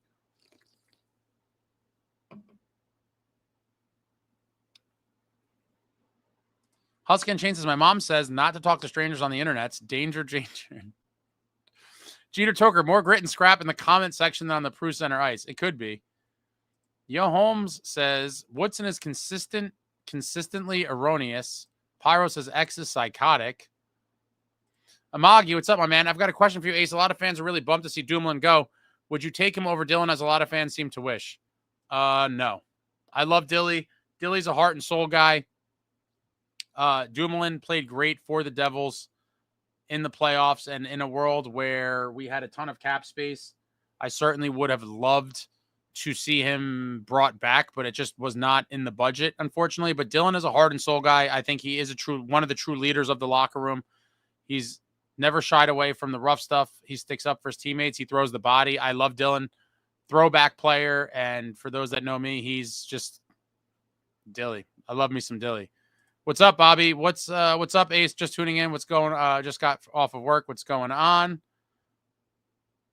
Woodson says SST is a troll. I just say it like it is. Alex, we're all a family at this point. Oh, it is the most dysfunctional type of family for sure, but a family nonetheless, Alex. A family nonetheless. Brody sounded like he was being held hostage. I feel bad. I don't know why they just, I don't know. I just couldn't hear and understand what they were saying. I don't know why they hung up, but Stanley says Dumoulin all day. Dude was an absolute horse against Carolina. Pyro, love Dylan. Reminds me of Colin White in a way. Yeah, just one of those defensemen that plays with the rough edge and will do anything for their teammates. Tasha, I love Dilly. Seems like such a great guy. He really is such a heart and soul guy. Them giving him a substitute A when this is his first year on the team says a lot. Absolutely. Absolutely. And you need guys like that to win. You need heart and soul guys, and Dilly's definitely one of them. Hopefully he comes back from his injury to start the season and he comes out like the monster he left off being. Jason, no, Dylan can dummy someone. You need the dummy ability. Call from Brody. Oh no. Hello? Hey, How you doing? I apologize. I'm not even going to try to get the name with the interference and the echo. I can't understand it. I'm going to call you B. How's that? that's fine. All right. What do you have on your mind on this fine summer evening? Dawson Mercer. Oh no. Is this another Mercer hate call? I hope not. Go ahead. What do you got about Dawson Mercer? No, I like Mercer. Okay. I just think he just needs to produce more points offensively. I think he's good on the penalty kill, and he could be good on the power play too. I guess the question I'm going to ask everybody is, let's just assume he's in a bottom 6 role for the majority of the season with limited power play time. Let's just say if he does end up on a power play, it would probably be in the very, the trail end. Wouldn't be significant. So let's just say bottom 6 minutes with very few meaningful power play opportunities. In your opinion, what would be, or how many points would be indicative of what you would call a good season, I guess? Not a great season, but just a good season. How many points do you want to see from Mercer? At least 40 to 45. Okay. 50. You can't give 3 numbers. You go 40, you give a 40 to 45 range and then go maybe 50. I'm with you at 40. And he had 36 last year, and he almost scored 20 goals. He had 19 goals and 17 assists for 36. The year before, he potted 20 goals and had 13 assists for 33. But again, all situations, Iron Man, it sucks. I wish he could have got that 20th last year. I really do. But a 20-goal season and a 19-goal season, 36 points. I would love to see 45 or 50, obviously. But for me, for a guy like that, especially who does bring his all, plays all 82, you could trust in all situations. It's hard for me to, bash a guy when he has some down seasons. I just think a lot of it for me, it all stems from people having unrealistic expectations for the kid because he had that monster sophomore year where he had the 56 points. Yeah. And I think people just assumed it was going to be up, and away from there. And the thing is, that's a very hard thing to expect from a young kid. He's still very young. He's 23. Yeah, he can be perfect in a couple years. I think so. I would love to see more points out of him as well, but I think 40 points is more than fair as a fair gauge. Then you tried to jump up to the 50. I gotta give you a resistance at 50, but 40, I think, with everything else he does, is a definitely a fair measuring stick. And I hope he comes into this lineup next season with a little bit of a chip on his shoulder, with something to prove, and hopefully a little physically bigger and stronger, as Fitzy pointed out, was a mandate for him going into this offseason. Yeah. You have I any? expect at least 40, and I think he can be a really good player someday. I think he already is a pretty good player. Very good player might be a stretch, but I think he has a definite value to this team. I like the kid a lot. I've liked him for a while. That streak he had during that 22-23 season was I don't know if you remember it, but he had a crazy point streak. I forget what it was, but he was just on absolute fire. I don't remember. I would love to see him kind of get on a tear like that again. But I'm a Mercer guy. He's a guy I'm definitely looking to have a big kind of, maybe not necessarily a comeback season, but just a kind of, like, I'm still a good guy. Like, I still can play like season. Yeah, absolutely. You got anything else on this evening here, or was just Mercer was all? No, but I just want to say, I've been watching you since last year, and you've been doing really good. And good luck to you and all you've been doing, and keep doing it. I really appreciate that. Thank you for the support. Awesome talking to you. Have a great night, and hopefully we talk again soon. And hopefully Mercer gets that 50 points. Have a good one. All right. Take care. Bye. And there we have it. Yeah, but a lot of people a little bit down on Mercer. Holmes, Mercer is 23 years old. I know. It's just, that was a little bit more of a, that was a very normal kind of Mercer conversation. But people get fired up. You would think this guy makes $8 million a year and gets 12 points. The way some of the people talk about Mercer. Yeah, Mercer plays all 82. Say it louder for the people in the back. Doesn't get hurt. Reliable. You could put him out there. You need guys like this to win the Stanley Cup. You need soldiers like Mercer. Mercer is going to be so good when he turns 25 and he develops an entire offensive skill set. Mercer should train Jack. Mercer is on a bridge deal. This will be his second year of a 3-year deal that paid him $4 million annually. That was last year's. He was last year's restricted free agent that kind of bled into training camp. Took way too long. Hopefully, we do not see that with Luke Hughes, and hopefully he is signed ASAP, considering that we've now been told he's kind of holding everything else up. Tasha, Mercer missed training camp last season because of some certain contract negotiations. Luke missed it last season. It's looking like he'll miss it again. I hope not. I certainly hope not. Holmes, Mercer hasn't played with stable, legitimate line mates for over 2 seasons. Yeah, but you could say also when he did get thrust into the top 6, he wasn't like phenomenal in that role. But I do think he could be one of those guys that just kind of needs consistency. You've seen that with a lot of players in the NHL. It's like they kind of get bounced around and they kind of struggle to really find their groove. And then when they get put with like long-term line mates, they kind of gel and develop some of that chemistry. I think that could definitely be something sort of looming with him. Boom ba latte with a Y. Hey, I just want to show appreciation. The previous year is my first season following the NHL, and me with Jersey Pride picked the obvious choice. Thank you for guiding me through my first off season. Thanks for watching, and welcome to the Devils fan family and the Running with the Devils family. If you live in Jersey, there's nothing to think about. One of the greatest logos in sports history. This is the old school one with the green. I don't even know if you could tell if it's green or black on the thing. You probably can't, but this is a green version. Welcome to the family, the only team that represents New Jersey. Call from Damian Polinsky. Hello. Is that you, Ace? That is me, Ace. I'm sorry, I didn't catch the name again. In the Fair enough. It's Damian. Damian, what's going on? I can't complain. Actually, that's a lie. I can complain. I want to watch some Devils hockey, man. I think we all do. The offseason already seems like it's been an eternity, and we still have 3 more months until puck drop for the regular season. It's quite a ways away. It could be worse. I am a summer kid. I do enjoy my summers and doing all of the beautiful things that come with the summer, but I certainly miss my New Jersey Devils hockey during this time. Sure. What have you been up to? Just hanging around, working. I actually have a pool, so using that to my advantage. Very nice. And actually, I've been playing ice hockey, too. Very cool. Yeah. No, actually, funny enough, there's an area in Bridgewater where they do a men's league, and I just participate in that. So it's been pretty fun, not going to lie. That's awesome. So what, do you have any Devils thoughts or hate calls? What do you have on your agenda tonight? I hope it's nothing about Mercer. If you remember from the last conversation we had on the video about the playoffs and just me enjoying this team since 2012, I got to tell you, I can see that there's some moves coming together. I mean, obviously, I think we're all in agreement that it's not over yet. And honestly, I'm glad that, yes, even though Dougie's name did come up in trade, that at least means that trading is an option. It's still on the table.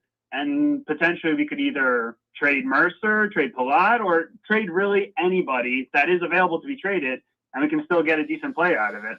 So at least overall, I think we're in a decent position. We just need to actually do something with it, I will refrain from giving my final kind of thoughts until the season starts. There is a ton of season, but I will say I was thoroughly discouraged by my kind of takeaways from the Fitz press conference, where it just kind of seemed to me that he was fairly content with counting on what should be bottom 6 guys to play top 6 minutes. And I just feel like that is a potential recipe for a disaster like it was last year, where it just no one really stuck. We had the big 4. The bottom 6 fell off a cliff, and the top 6 wasn't great because there's only like 4 of them, like 4 legit top 6 players. And so I just feel like this could be a little bit of history repeating itself. I hope I'm wrong, and there's still plenty of offseason, but after watching the presser, I did not get any sort of vibes that Fitz was actively looking to do something big. But it very well could happen. I'm just going to have to sit and wait. Oh, for sure. And that's what a lot of things happen. I mean, for one thing, we got to make sure we don't go on a preseason losing streaks, or rather we should go on a preseason losing streak just so we don't get screwed like we did 2 years ago. But at the same time, we got to see how well these guys connect. I mean, Connor Brown, effective player. I mean, sure, he didn't produce as much as we figured he would in Edmonton, but at least, he produced. He was useful. Dodonov, I honestly didn't really see him as much also with Dallas, and we all know how Dallas went. And honestly, I'm trying to think. Oh, you know what? The one thing that's annoying me right now, Luke Hughes still hasn't been signed to a new contract. Like, I get it. At the beginning, we all agreed that he should sign a team-friendly deal. However, though, I despise what Fitz did because he's basically forcing Luke into a team-friendly deal. If he signed him earlier, then I like how should I put it? Like, okay, yes, the kid's gonna be rich, but at the same time, he should at least be allowed. What's the word? Like his own input into it, his own dollar amounts. But instead, Fitz forced him, or is forcing him right now into a team-friendly deal. Well, I mean, so that's what's annoying right now. Well, what do you think he would have asked for, or what do you think he is asking for? So, like what you were thinking, where he's like $8 million, but if anything, maybe he would have been lucky for like 7.5, maybe. Just money line. So you think Fitz is kind of lowballing him? Yeah, I would say so, because at the end of the day, like before he did any of this free agent signing, he had all the money in the world in a way, and now he restricted the amount of money he has left, which is $6 million. Yeah, but I don't. Yeah. But Luke's definitely not signing for that. So I see what you're saying, where it could kind of look like that. But I don't think Fitz is trying to lowball him like that, and where obviously Fitz is going to have to make another move or multiple moves to ultimately be cap compliant when the season starts. But I think to the point of the earlier caller when we were talking about the Panthers, and Fitz has talked about this in the past as well, he was like, we're trying to be competitive where guys want to be here, they want to win, and they leave a little meat on the bone so that we can improve the team in other areas. And the reality is, if you want to build a championship team, every guy cannot be looking for top dollar. You look at the Panthers, they just won back-to-back Stanley Cups, and they had several big-name free agents, and they all came back on super team-friendly deals. You're talking about Aaron Ekblad, Sam Bennett, Brad Marchand, all of them signing for way less than what the reports they were going to be offered had they hit free agency, signed for way less because they prioritized winning and keeping the group together. And so, again, like I said to and maybe even a different caller, the greatest marketing or sales pitch you could give as a team to retain players, draw new players in via free agency, and there's one thing, and it's winning. Winning cures all. Win. Build a winner, and they will want to stay, and they will want to come. And so hopefully we're close to that. Again, in some ways, I feel like we're very close, and in some ways it feels like we're so far away, depending on how you look at it. But the reality is they shouldn't be that far away. With the right few additions, they should be able to be kind of turning the corner, hopefully for good, like I thought they were doing in 22-23, and become a perennial contender. And guys are going to have to leave some money on the table. Now, how gracious or charitable does Luke Hughes feel?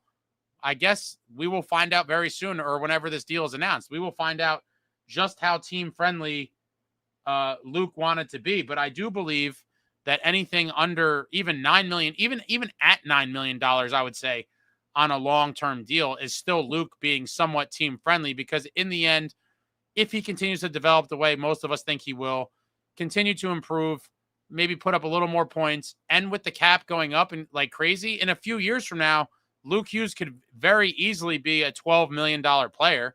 And if you have him locked up for $9 million, that's a pretty big win. But that's the chance that both players and GMs have to take. Just like when we signed Luke years ago, whenever that was, a few years ago, to the 8x8. At the time, I was astonished, because at that point, I think Luke had only put up like, Jack. Sorry, I keep saying we're talking about Luke.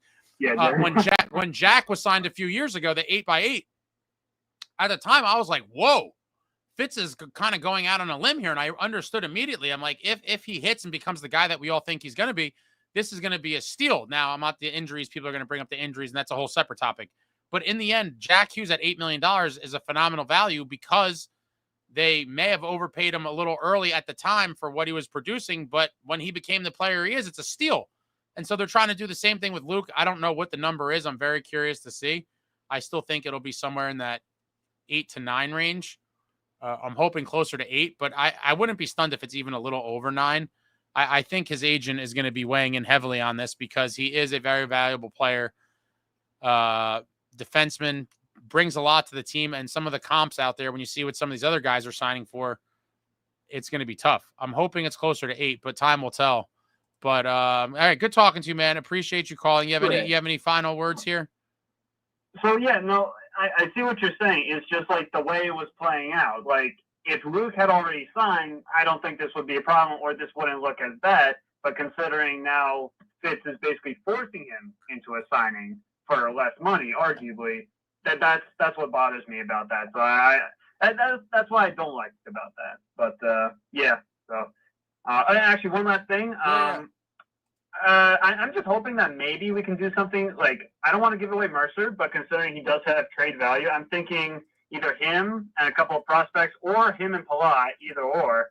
And it's possible we can get Robertson. Let's put it this way. I understand we may not get Robertson, but I want to at least try so that he doesn't end up on a team like the Ducks. Like the Ducks are trying to cook. They already got Granlund and a couple other guys, so it's like they're willing to spend money, the Ducks. So it's like I don't think the Ducks are going to make it too far, despite what they're cooking up. So I don't want to see Robertson go to a worse team like Ducks. You know what I mean?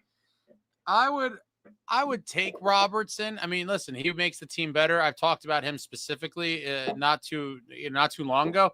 I do think the scariest thing about him to me, aside from I would like a guy a little more physical than him, ideally, but he obviously could produce points and playing with a lot of the players we have here, I think he could be lethal. My biggest concern with him is he only has one more year left on his deal. And I think after that, he could definitely be in that $12 million range as well, which is why for me, he was one where I'm like, does he make the team better and what I like to have him here? Sure. But for straight contract reasons, I thought a guy like Kyrou would be a more kind of attractive option because he signed for like 6 more years at $8.125 million or something. So that is a pretty sizable difference. But yeah, Robertson would make any team he goes to better. I just worry about, what you have to give up for him and then pay him a ton of money and make him the highest paid. He'd become the highest paid player on the team by at least a couple $1 million for sure. For sure. And honestly, I'm glad that Devils, luckily, is a team where talent doesn't go to die, unlike teams like the Ducks or a couple other teams. But that's also why, because I don't want a good player like him to go to a team where he may produce, but he's not going to have anything to his name. You know what I mean? And I feel like Devils would be a good place for that. For any player that wants to come, any talent, and automatically, A, they help the team, and B, they actually may go far. You know what I mean? I would love to see it, man. All right, good talking to you. Some people trying to buzz in here. You have a great night, and hopefully we get Robertson would be nice, but any top 6 help, I would gladly welcome. Absolutely. Thank you so much. I appreciate it. Have a good one. Anytime. Take care. Another Robertson hopeful. Listen, I just want this team to win, guys. I just want top 6 help. And would explore every avenue. I'm scanning the comments here. You guys are very chatty. Shout out to everybody joining both on the YouTube and the X here. Robertson seems more realistic than Kyrou. Maybe. But again, what is Robertson going to want? Like you have to realize Kyrou at 6 years more of $8.1 million is insane. Jason, no, I like McTavish as well. A lot of you guys have been talking about McTavish as of late. Mechanicsville says, I want to give a warning about Robertson. He has an attitude problem. Interesting. I haven't really dove too much into his, background and what have you. John Wood says, Robertson seems like just another soft forward. That's kind of my impression of him too. Obviously, I haven't watched a ton of Dallas. People are saying like, oh, he's not like that. But in the end, even if he's not soft, he's definitely not the bull that I'm hoping for. But listen, if that's the best guy available, is it worth exploring? I suppose. But as I've said a million times, I'm a little skittish just because we really only have one big swing, I think, at a trade like a Robertson. We only have so many assets to trade. You're talking about potentially Dougie in a deal, first rounders, maybe Casey.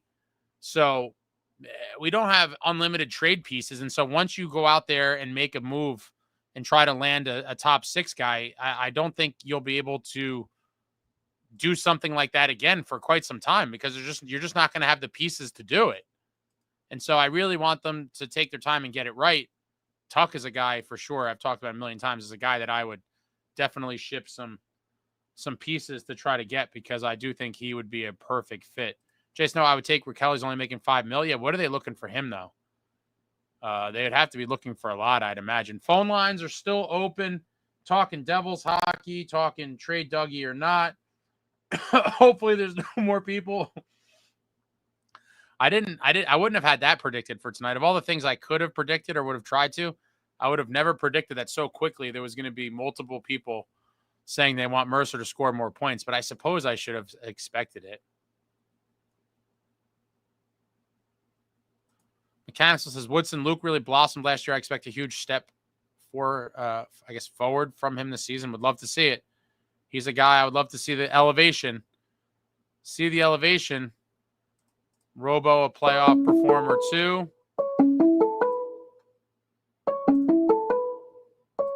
Call from Your boy Amagi. And there he is, my man Amagi. How are you, sir? What is going on? I'm doing well, Ace. I hope you're doing well too. Been enjoying the stream. I want to keep it short because I want to give the opportunity for some first-time callers. But I gotta say, man, what's been running through my mind is that Fitzgerald needs to pick up that phone, squash the beat temporarily, and call up that guy Chris Drury and figure out how to get rid of Andre Palat, considering this guy has dumped not one, not two, but 3 big old contracts, the third of which everyone's saying Carolina got fleeced on with Andre Miller. I thought they kind of did as well. I don't know, what, for whatever reason, Carolina, I'm sure, did their due diligence and believed that he was worth what they had sent for him. I know a lot of Ranger fans that weren't super high on Andre Miller. I don't know. It just seems like Drury finds a way.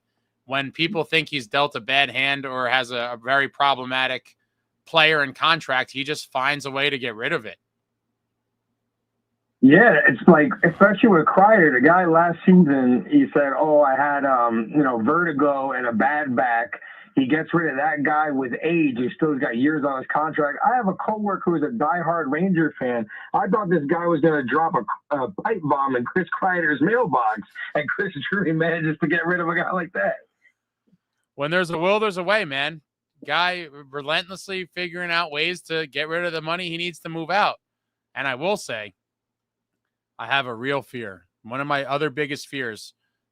It's kind of it affects the Devils, but it's not a Devils issue per se. Aside from my biggest Devils issue fear is Nico leaving, but my other one, non-Devils, is that the Rangers are trying to gear up to try to land Connor McDavid. There could be nothing. It could be completely crazy, but I just have a sneaking suspicion that the New York Rangers, should he be on the move, that they will be heavily involved in the sweepstakes. Heavily involved. Unfortunately, my friend, the same guy who hates Kreider, he's been bringing that up every time he sees him. Like he doesn't say it's a gloat to brag. He's saying it with dead honesty that he feels like the Rangers are gearing up for the same exact thing. Oh, man. That would be nauseating stuff. And it would definitely add, obviously, a new crazy kind of element to the rivalry. But, oh, my God, if the Rangers if they ever landed McDavid, I would be absolutely sick to my stomach, like unprecedented levels of sick to my stomach. That would just not be something I ever want to see. Yeah, because McDavid in those Edmonton colors seems so natural, but how many times are you going to try to run it back, especially with the whole goaltending, and now that Jake Allen isn't on the market, so many people are anticipating him going to Edmonton, and you blew us away with that team-friendly deal. I could totally picture him in a Rangers jersey too. It's disgusting. And it doesn't help that New York, that market, baby, playing under that MSG ceiling. I'm sure that's got to be appealing to him in some way too. I'm sure all of his, marketing people and all of his teams are like the endorsements and everything that, the off the ice money and opportunity in New York and LA as well. But I just feel like the Rangers would really be, it almost seems like it's in the air. And I really hope that I would like him to stay in Edmonton personally, because he's, out of our conference, more so than anything, but making a division rival, no matter who it is, that much stronger is definitely just not something I want to see happen. No, not at all. And the other thing I wanted to say real quick too is that I entirely agree with your stance on Dougie, because a lot of people want him gone, especially with the money that he makes. But, you know, seeing the script be flipped from the Devils being monsters at scoring to horrible defense and even worse goaltending, and then I don't want to see that script flipped again where, you know, we get some top 6 guy and some of the Devils have a ton of firepower, but Jacob Markstrom needs to stand on his head, you know, day in and day out with Allen because our defense gets crippled due to a bozo move that we might make. I still have the PTSD from 23-24. And so, again, if the right deal comes along, would I maybe roll the dice? Yes, but it has to be a special player coming back, and it's a proceed with caution. You realize that you're making this trade to improve offense at the sake of weakening your defense at least a little bit, with the potential to be weakening it a lot. And you won't know until it all plays out. You won't know. But then obviously then you look at injuries, right? It's like, if we do that and then we suffer a couple injuries on the blue line, like where does that put the state of your defense? And so there is no easy answer to it. But for me, I would prefer to hang on to Dougie at least for this year and kind of keep an eye on it going into next offseason. But I understand why the people are tempted to try to put him in a deal for a top 6 winger. I mean, it's just, it's somewhat logical, but to completely write off what we would be losing, I think is just very, very short-sighted. Yeah, because even without that Dougie bomb, he brings enough to the team. Like I said, final thought, just want Fitzgerald, you know, slip Drury a crisp $20 bill and give us some intel on how to get rid of Palavra. Give me the playbook. Show us your ways. All right, man. Good talking to you as always. Have a good night. I'll talk to you soon. And yeah, we'll wait and see. Maybe he will get that Chris Drury handbook on how to dump bad contracts. All right. Thanks for taking the call, Lee. Of course, man. Later. Oh, man. It's true. How is Drury doing this? How are you doing this? They'll get McDavid when he's ready to retire. I don't know.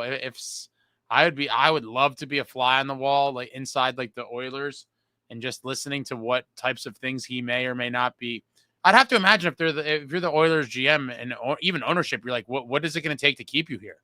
And I believe the conversation probably starts from his end with like, go get me a goalie. Like goalies have been a pain point. Call from TJK. TJK. Yo, what's up? What's going on? You just wrote they aren't even a playoff. So they aren't even a playoff team. Is this talking about the Rangers or the Devils? This 32, 40, and 10. I guess we can go off the Rangers because that's what the last guy was talking about. But honestly, they got a good defenseman in Vladislav Gavrikov, but they're scoring, their top lines are aging, and their bottom 6 is atrocious looking. I don't think they're even a playoff team. Wait, so that record prediction is for the Rangers? Yes. I mean, 32, basically 32 and 50 with 10 loser points. It's just hard for me to ever. The only reason it makes me believe that they might not be that bad is because anytime you have a guy like Shesterkin, I just feel like he's going to keep them in a lot of games. But he struggled at points last year. Let me see. What did he finish off with? I knew he had a losing record, but he still a 908 save percentage. Yeah, he finished 905 and 286, but trending the wrong way. Obviously, the year before he was 913 save percentage and a 258 goals against. Yeah, I mean, it's 32 and 50. That's pretty bold. What is that? 74 points? I just can't see. You think they're that bad? 74 point bad? They may be a 500 team at best, but I don't know. They just don't look that good as what their fans are speaking highly of them on. Because Keandre Miller, of course, honestly, that's a big problem with the Canes. Is that I know that a lot of Ranger fans are saying thank God he's gone because he was terrible. So I guess we'll see how he does on the Canes, and then the Canes also get in Nikolai Ehlers too. So that's another threat that's kind of terrifying me because I just know that our luck he's gonna dominate against us like Logan Stankoven did in the first round. I hate the Hurricanes with a passion. It is crazy that a lot of these big names why do they have to go to our division, especially the team that owns us forever? Yeah, they have to be in our division. Like, what the hell? We can't catch a break, right? It's like, wow. Yeah, Keandre, I mean, whatever. Miller was in the division already, but for Ehlers to come from out west and now be on the Hurricanes, a team we're probably going to be battling with at various, hopefully at least throughout the season, regular season standings, that could be interesting to see how that plays out. I mean, if we make a couple more moves and if we stay healthy, I think there is a chance to make a run there. But yeah. Now with us, like with our cap situation and us still to be determined with Luke Hughes.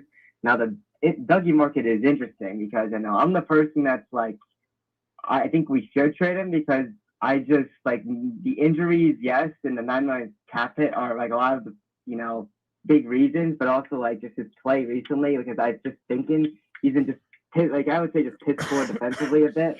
Piss poor? Kind of tell me how you really feel. Tell me how you really feel about him. I mean, piss poor, I think, is a bit strong. But listen, I understand. No one's perfect. No one does everything great. But do you truly believe that the defense doesn't skip a beat if we trade him? That's a real do you believe that it doesn't skip a beat if we trade him? I mean, just thinking of Dougie, he kind of makes me think of just Evan Bouchard. He's kind of that offense guy, but defensively, he got burnt in the Florida in the Cup final. Listen, you got to take the good with the bad.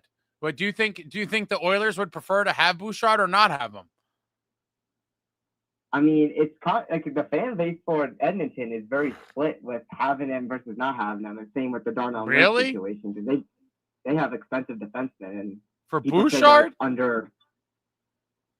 I'm surprised.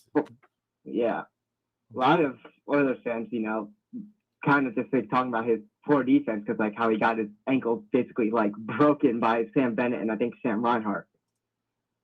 The Sams are nasty. Those are nasty, nasty men down there in South Florida. Yeah. Now, yeah, I definitely agree with you with that part where getting Dougie traded could open up that hole in the defense, how it was in 23-24. But I just feel it's a bit of a different situation in 23-24 because the defense was really rookie dependent and just inexperienced, and also it was small because there was Marino who wasn't that very big of a guy, and also we didn't really have a big veteran. I mean, the best veteran was probably Colin Miller, and that's pretty much it. And the Luke and Nemec pairing, they really relied on that. And, of course, that was turnover haven. I mean, even when Sheldon Keefe tried it, again, with the injuries, they would turnover haven. And that's why they got Pesci and Dylan, some veterans, to help these guys. And I think having Nemec with Dylan and Luke with Pesci, it will keep it kind of going still. Maybe even if they can get a cheaper trade, maybe just bring in a league average defenseman that can just keep it going. Because I feel in the 24-25 season, when Dougie got hurt and, Dumoulin, they made that cheap trade for him and he really slotted in well because the defense, I think, kept the team, within these games of Markstrom. The main problem was the offense. Their losses, it wasn't really on the defense in most occasions because they were losing 3-2 most of the time. I just feel despite what anyone thinks of Dougie, and I do agree that the defense currently is better constructed to withstand losing someone. And no, Nemitz and Luke aren't rookies, but they are still overall very inexperienced, and to rely on them both to be, essentially step up to bigger roles and potentially also be counting on a very, very inexperienced guy in Seamus Casey. To me, it all just has the makings of a potential disaster and taking a massive step backwards as a defensive unit when we finally corrected it after the mess that was 23-24. It gets fixed for 24-25, and now we're looking at tinkering with it again. I'll forever be on the viewpoint of, the defense and goaltending got fixed. It was solid. Figure out how to improve the forward group without messing with that. We have half of or 2/3 of the recipe kind of figured out and handled properly. Let's leave those alone and then figure out how to improve the forward group without tinkering with that. But again, I understand the temptation, and it just comes down to, I guess, how much does any specific person believe that the defense is just going to be fine and not really regress? And I guess I'm just very concerned about it, and I am not sold whatsoever that it would be a seamless transition, and and some people Yeah, are I more agree comfortable with with that. it. Like Yeah. the crazy part was in 23-24, we kind of like let go of some key defensive guys like Severson and Graves Yeah. in order to get some cap for Tyler Toffoli, who was the top 6 winger. And of course, we absolutely fumbled that with him. I mean, a lot of the 23-24 season, of course, is Fitz's long time waiting, because even if they had Kakinen and Allen early in the season, they addressed it like maybe 1 or 2 months in. I definitely think the team could have made the wild card and honestly gave the Rangers a run for their money more than the Capitals, because again, the Devils Rangers teams have always been close. Even when we got swept by them, I think like 3 out of the 4 were at least like 1 or 2 goal games. No, that's why I was so furious about that season, because I really thought that team, if we got a goalie sooner, could have done something. I will never not believe that. Well, I will never not believe that. But it is what it is. It is what it is. But just remember, the defense falling apart because we were hoping and wishing for guys to step up in bigger roles is kind of what happened. And here we are again talking about potentially doing it again. And that just scares the shit out of me personally. Yeah. I'm interested though, because like if they actually were to trade Dougie, do they actually like maybe instead of trying to, have Nemec and Casey actually like take over and become like big time players if they're worried about that? What if they'll get someone like that's average, like league average, does a good job, can get the job done and fill in, kind of like what Colin Miller did? Because honestly, I thought he was decent in the 23-24 season. I kind of hated that he got traded with Tyler Toffoli. And I'm just interested to know if, about Tyler Toffoli's situation in San Jose, because by no means they're a playoff team. So I wonder if he does get sold, possibly on a return. That would be nice if he did come back. I think Toffoli's kind of content with playing in California and just kind of being the dad mentor to all those great young players they have. I think at this point he has his cup. I could be wrong, but I think it seems like he's very happy there, and content in that role. And good for him. And to your point of Toffoli not, obviously being brought back, it's again the case of you kind of pick your poison, right? It's pick your poison. You're going to kind of leave yourself exposed somewhere. So last season, off season, there is no Toffoli or top 6 replacement brought in, and we went all out on defense, and we left that top 6 hole exposed, and the offense suffered, right? And so it's like you got to try to figure out a way. And that's why, for me, try to improve the forwards without taking away from somewhere else. And to me, trading Dougie is taking away from someone else. But for the millionth time, it's just got to make sense and proceed with caution. Yeah, and of course, they still, have to figure out what they're doing with Palat, because I have no idea. There's no news on that. And of course, I really want Mercer to stay. And of course, I hope he at least is maybe a 45, 50 point player. That's everyone's expectation. I think 40 points is fine. Again, he always plays 82 games. He's always healthy. And also, again, you're not getting offense like people are saying, comparing him to Jack Hughes first rounder and stuff. He's a 2-way forward. He's known for his also great defense. Yeah, wildly different players. Everybody has their role, and I think Dawson does his well. And 40 points would be, in my opinion, would be good. Would love to see 45 or 50, but you got to look at the whole picture. And for me, a guy that does all that and is an Iron Man and plays every game, it's a lot more than you could say about a lot of other guys. And Dawson Mercer is always going to be A-okay in my book. Yeah, and I definitely know, for this season, upcoming season, if they don't address the top 6 problem, they have bottom sixers, take over. I think the team will still start the season off fine, but I already know, knowing our luck, if Jack Hughes gets injured again and bottom sixers are forced to play top 6 minutes a lot more aggressively, the offense is just going to dry up again, and also that means you're calling up AHLers who are not meant to play long-term in the NHL to fill up the 4th and maybe 3rd line, which is going to be exactly the same issue again. Cannot do the same thing again. All right, listen, man, great talking to you. Gonna jet. Someone else is calling in. I'll talk to you soon. Let's go Devils. Hopefully we see something good. All right, have a good one. Take care. Call from Scott. Scott, you are live on the program. How are you, sir? I'm doing well, Ace.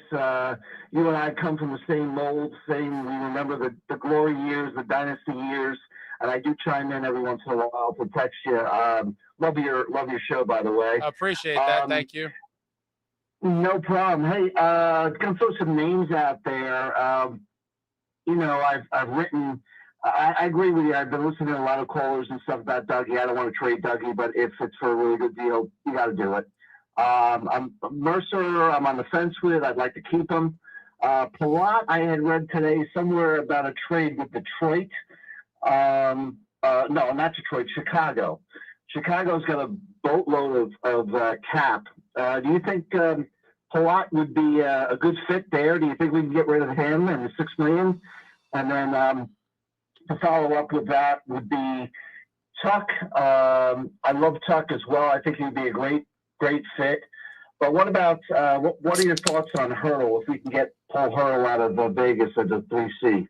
Oh, I would love Hurdle, but to your first thing, there is absolutely zero chance Palat is that.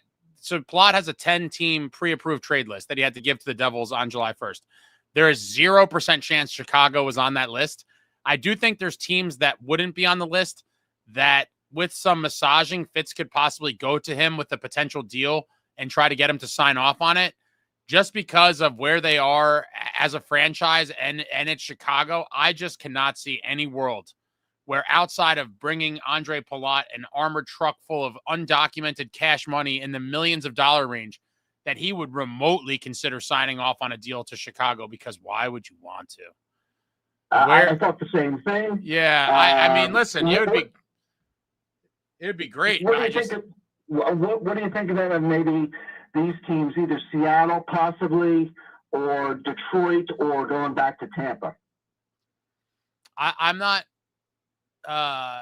familiar with their cap situations. Like, I haven't been looking at all the team's cap numbers, but I just feel like if there was an easy route for it to happen, I think Fitz would have already done it. And so I think now maybe if there is any team showing any sort of interest at all, he's maybe now trying to figure out where he could send him, where it will cost him the least amount of assets to sweeten the deal. But I think at some point, I would be stunned if the only thing is, I feel like if you sweeten the deal enough, somebody would take him. I think the question Fitz has in his head is like, it is an overpayment, but is it worth maybe hanging on to him for another year? Like, is his, because it would be great to free up the $6 million, but if he's just removed from the roster, right? Then when you look at the guys, we have a bunch of bottom 6 guys, but can he play a role that maybe none of those guys can, or can he bring something to the team that may be missing from the rest of those guys in the list? Now, again, I'm foremost of the opinion that if you can get someone to take him, even with a couple picks, I do it. But this team does certainly seem kind of asset obsessed. And I don't know if this would even be realistic, but I'm just throwing things out there. Like, if you had to even give a team a 2nd and a 3rd round pick to take them, then I would just do it.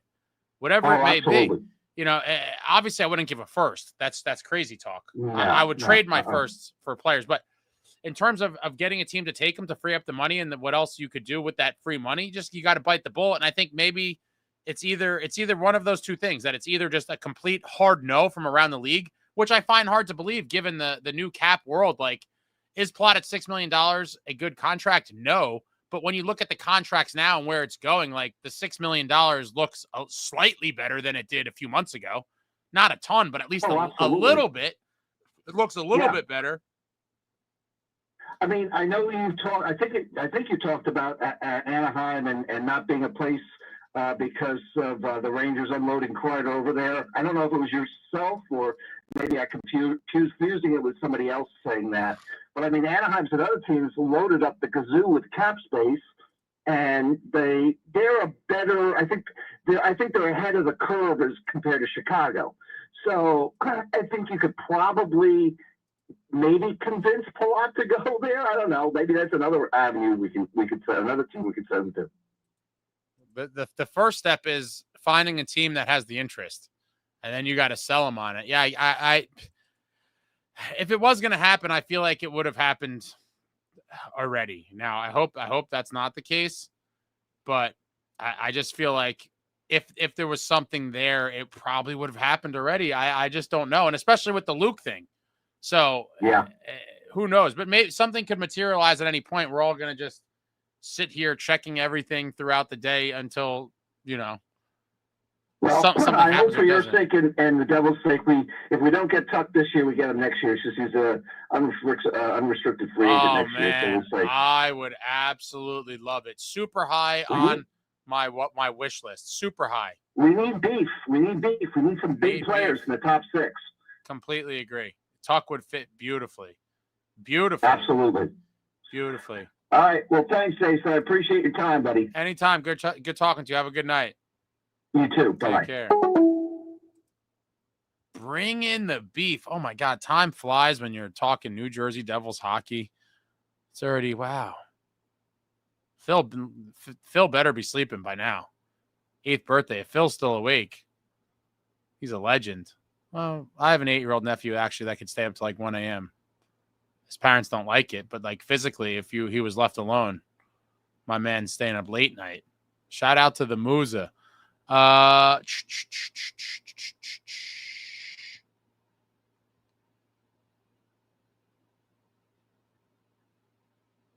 Just trying to catch up here. The thing's scrolling.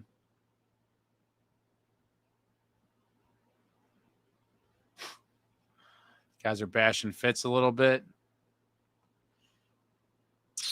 John Fitzgerald is staying in San Jose, mentoring and fathering those young Shark players. Yeah, it looks like he's having a great time doing it. He's already got his cup. Devil having everyone like Marty, the OG King. Salute, Ace. Marty's the man. Goat. Husky Unchained. McDermott, Hughes, Brad. It's a great top line.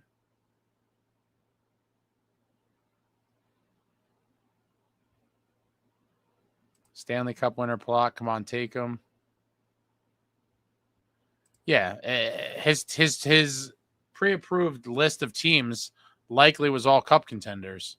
You would think either that or places, or in cities that he would like to live, right? So you'd think it would have to be one. Each team on the list was one of those things or both. And I'm assuming Florida is a both, right? A good place to live, no state income tax, and it's a great team. I would love to know the list. I wish they were made public. That'd be such an awesome kind of, it'd be a very entertaining thing to see. Guys, pre-approved teams. Pyro says, man, I wish we could split timelines and this could be like 1999.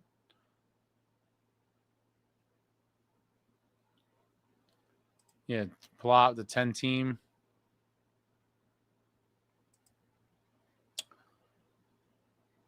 Tuck, Nico, and Meyer. That would certainly be something.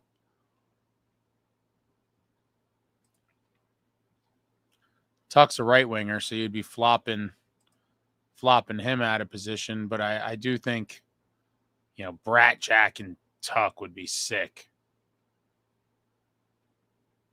I would really like that line. Tasha, when Fitz said Swiss jackknife, was he talking about Juho Lamico? What was he talking about? I think that was in reference to. It was either Brown or Dodonov. It was one of the other. He was talking about new acquisitions. Or no. He may have been talking about Lamico now that you mention it. I don't remember. It was one of the newer guys.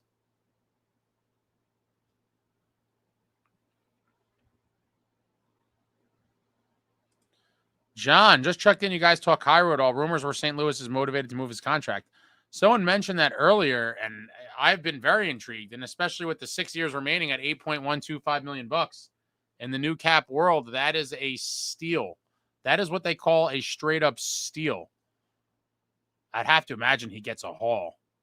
What do you say? I mean, 8.125 for 6 years. I'd be all about that. Would love to know what St. Louis is looking for.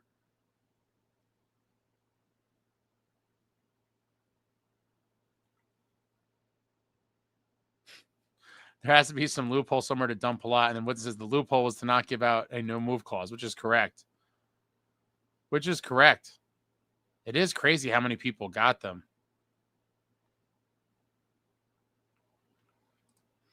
D. Dukes, Troy Terry, Nick Schmaltz, both RFA next couple of years return not as high as some other players. What do you think, Ace? I wouldn't mind it. I just always go with the, can you do better? That's always kind of where my head goes. Is this an improvement for somebody? Yes. Can you do better? But is Anaheim looking to move him? I mean, what exactly is going on in Anaheim, actually? There was the reports of like something weird with McTavish. People were kind of speculating. I don't know if there was something up with him. And I don't know if there was anything to Terrier, just kind of pulling him out of the air. But the Ducks have some good young players I'd love to raid for sure. Yeah. Imagine seeing someone like Matthew or some big name player with New Jersey on their trade list. That certainly would be. Faye, thanks, man. Hit the like button, you bums. Hit the like button for your boy. Left wing top 6, top of my list as well. And I agree, Timo has to be on the right wing and on power play 1. Stop misusing my man. Put him in the best position to succeed. And that's power play 1 and the right wing. Phone lines are open for a little bit longer. Phone number pinned at the top of the comments there on the YouTube. 973-370-5285 is the call-in number. 973-370-5285, the hotline. Maybe take a couple more calls and start winding this thing down. Shout out to all of you joining. Appreciate you all. What a night to talk Devils hockey on a night where I'm surprised no one brought up the Bill Spalding, man. Crazy. That was just out of nowhere. Completely out of nowhere. We find out that Bill's moving on. That's crazy. I totally forgot about this whole stream because people have been talking about all kinds of other stuff. We've gone all over the place here, but wow.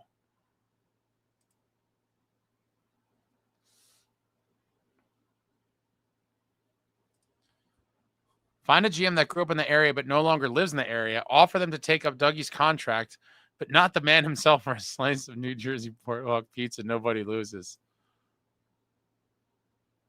Woodson, it's still mind-blowing. Fitz went all in on Timo, yet they don't play their highest paid forward at his preferred side.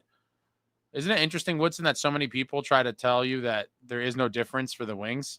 I just don't know how people believe that.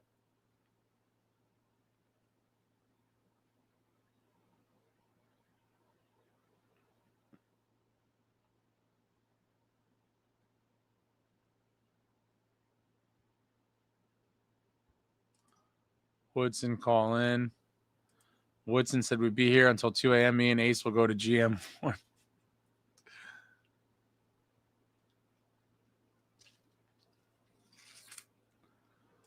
Tosh, I'm so confused. Like what happened with Bill Spalding? Yeah, that's an MSG Networks maneuver there. Jay Snow, we have a ton of right wings on the roster. Would be entertaining. I'd watch.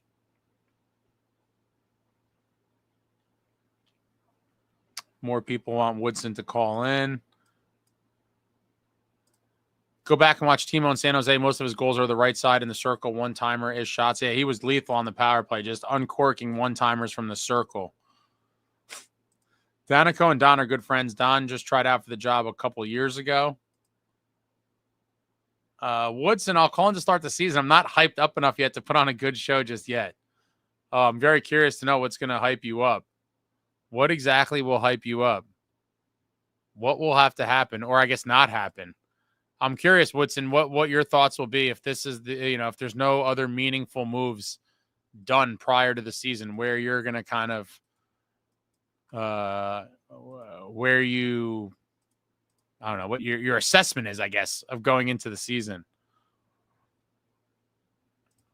Woodson says if Luke gets 9+, I may crawl in a hole and never be seen again. I think he could be right there. It's still a good deal long term, Alex. We have an all night call. No, it's definitely not going to be an all night. I got stuff to do. I got some things to do. But phone line is open for now. Number at the top of the post. I'm just trying to think before I read some more comments here.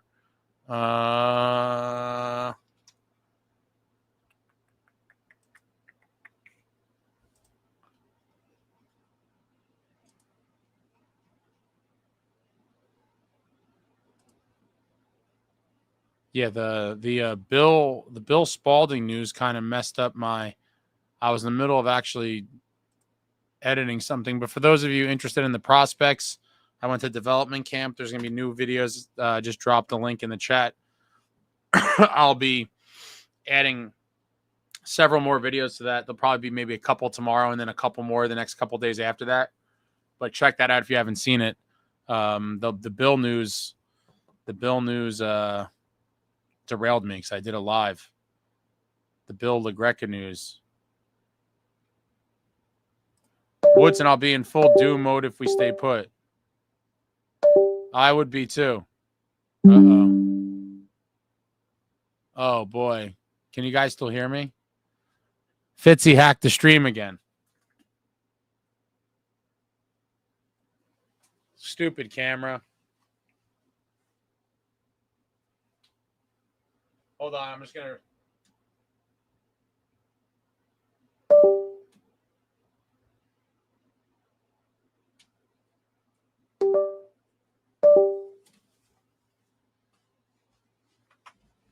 It's defective. It's totally defective. It's a defective camera. Totally defective. Damn you, Sony. Damn you. What's going on, Doug? Faces Woodson just calling in Doom to Ace for a bit. What's the big deal? Stop hiding in SST shadow. Wow, and avoiding calling in when Ace has call-ins. And I mean this with all the utmost respect to you, Wood. But people are getting aggressive out here. Evan says if we don't make the playoffs, does Fitzy get fired? Oh my God. Wow. That is a good question. If we don't make the playoffs, does Fitzy get fired? I actually like being able to sit back in the chair. Can you guys still hear me good? I'm like far away from the microphone. Can you guys still hear me? And maybe if I just yell. All right. So yeah, I like reclining for a minute. I'm not going to stay back here. But if we don't make the playoffs, does Fitzy get fired? I think that's a complicated one. I don't think there's a clear-cut answer to that. I would say, I don't even want to talk about this because it's going to make me want to vomit. But I would say if there's a ton of injuries again, oh, man, I could see a world where he doesn't get fired. And I think it'd be ludicrous. If we miss the playoffs, I'd have to believe the entire planet would be calling for his head. I don't see how that wouldn't be the case. You know where I would stand in that argument. But I do think there is a world where if they somehow came close and there was injuries as a kind of crutch to lean on, I could see a world where he doesn't get fired, believe it or not. As crazy as it may sound. As crazy as it would sound. Jason, Ace, I know you've seen LeChance play. Other than his size, what about his game excites you? It just seems like he's a hungry young guy that will do anything it takes to win. So I think, he would be working with the coaching staff to kind of define what his role would be. But he seems like a guy that's very feisty and on the boards. He does use his size. I don't think he's afraid to go to the net. He's not afraid to stick up for his teammates. He's another guy who grew up in a hockey family. His grandfather is the legendary Jack Parker, former player and coach of the BU Terriers.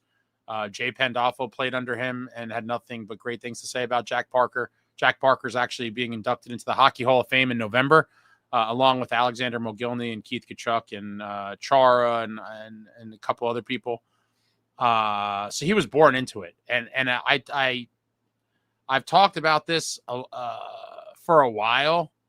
I really do put a lot of stock into pedigree. Pedigree is so damn important to me. When you just look no further than just the Kachucks. I mean, they're the easy example to use, but there's so many guys who, not only the genetics, but when you're born into a hockey family, and this is multiple generations in LeChance's case, his father was an NHL player, his grandfather, Jack Parker. When you're born into it, it's a little bit different than guys who are kind of first generation players or didn't come from like a quote unquote hockey family with like ties to professional hockey. I think their approach to the game on and off the ice is at a different level. And there's just something different about them. And those are guys that a lot of the time are the guys you want in the foxholes. You look at the Kachucks. I mean, a different type of player, but even like Willie Nylander, right? Great player. His dad played in the league. And so you see there's over time, there's a lot of guys who come from these hockey families with these bloodlines. LaChance is another one of these guys. He seems super intense. He looks like he's on a mission. I am rooting for him. There's actually going to be a video, so I dropped that link in the chat. I'll drop it again. This is the development camp playlist. I have the entire scrimmage and the shootout on there. And also on that playlist, there's a vlog and there's also a Jacob Malik video package. But in the upcoming days, there will be a Big Mike Yegorov one added there. I will have all the LaChance footage up. And yeah, he's just a guy that, he looks like one of those guys that could bring it. I've watched him a little bit more than other prospects just because I was following BU and Big Mike Yegorov. And obviously then we added LaChance, but saw them live once, watched a couple on television, especially leading up to the Frozen Four. I like the pedigree. I really do. And I like what he could bring. Feisty, will do whatever it takes to win. He'll gladly accept whatever role the team kind of carves out for him. And I just think he's one of those guys. I'm rooting for him to crack the lineup. And Fitz said they're going to be looking at him hard. What else could you want if you're him? Is this the Fist magic people talk about, taking out Ace's camera? Oh boy. Fitz is shooting Swiss jackknives at the camera. Brandon, my number one question to you all is, do you think the Devils will make the playoffs? Last season, we got lucky that the Rangers sucked and we got good goaltending. We did not deserve that playoff spot. I think we definitely make the playoffs. Yeah, I definitely think we make the playoffs. Now, I think if there's no other changes, we kind of get bounced quickly. But I do think it's still a playoff team just off of the strength of goaltending and defense. I think that alone should be good enough to get the team into the playoffs. And when you really look at it, obviously we may have overachieved slightly in the first half of the season, but we looked like a juggernaut. We completely fell apart and were terrible in the second half. Like a stretch of being that bad for that long can never happen. Can never happen. The Andrew, I need that hat, a jersey. Where did you get them? The hat, this is actually a pretty cool. This is a Mitchell and Ness. I actually never wore this. I forgot I bought this. I think I got this at Dick's a while ago. I just buy way too much Devils stuff. Devils apparel, as I've talked to you guys all about forever. But yeah, I don't have tons of red and green gear. I have some stuff. But the tank tops are from Bench Clearers. I'll drop the link in there. I have all of them. I've been wearing them. Obviously, it's the summer. Bench Clearer tank tops. I think there's a promo code on there right now for 20 off. Yep, it's right on the front page. You could go check out their Devils offerings. And I think there's 4. Is it 4 or 5? Yeah, it's the 4. It's the home and away, the one I'm wearing now, and then the alternate. Yeah, I'm a proud owner of all of them and the shorts. Great products. Highly recommend. We need a guy like LaChance badly. What's that when the Cheetos come out? It's over. Sleep is near. Oh, man. I would love some Cheetos right now. Tasha LaChance is a leader, too. He's captain BU. He's Scritty, related to Scott LaChance. Yeah. Fitz is bulletproof when he saves the owner's money. The Devils only made the playoffs twice since Fitz got hired 10 years ago. If they miss the playoffs, it'll be just another building something special year.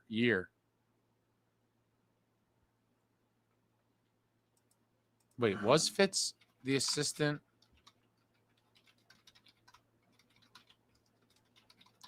For 17-18.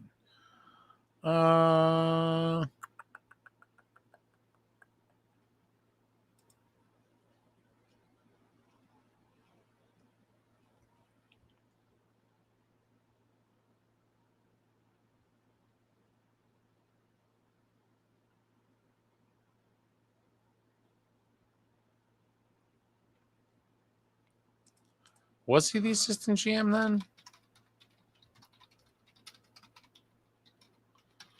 Under Shiro? Yeah, he was. So technically it would be 3. He was here for the first. He was here for the 17-18 Taylor Hall season too as an assistant. Yeah, 3 times.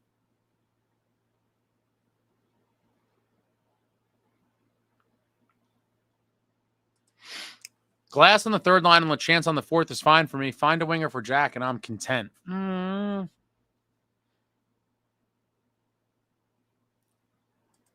John, love LeChance. He's going to be solid at some point for NJ. I don't know if it'll end up being the season, but he'll be nice, high motor, gritty leader.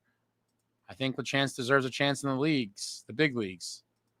Woodson, we are 6 players away from being a contender.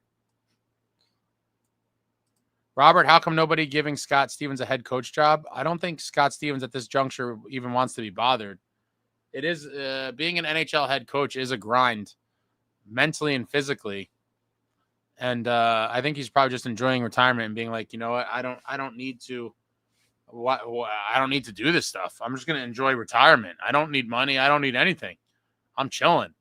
It's the American dream, isn't it? Probably the dream of, forget the American dream. It's probably the dream of that's a universal human dream. Retirement, chilling.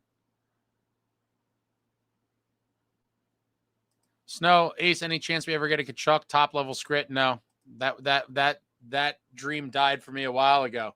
I thought last offseason we could have potentially found a way to, make an overwhelmingly enticing package for Brady, but Ottawa's on the up and up. Matthew will retire a Panther for sure. And at some point, I'd imagine Brady will join him in Florida, and they're just going to run wild. Run wild on the league.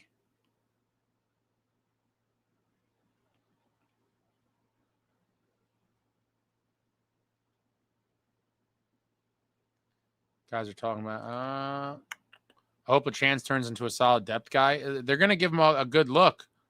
Fitz was talking him up in that presser.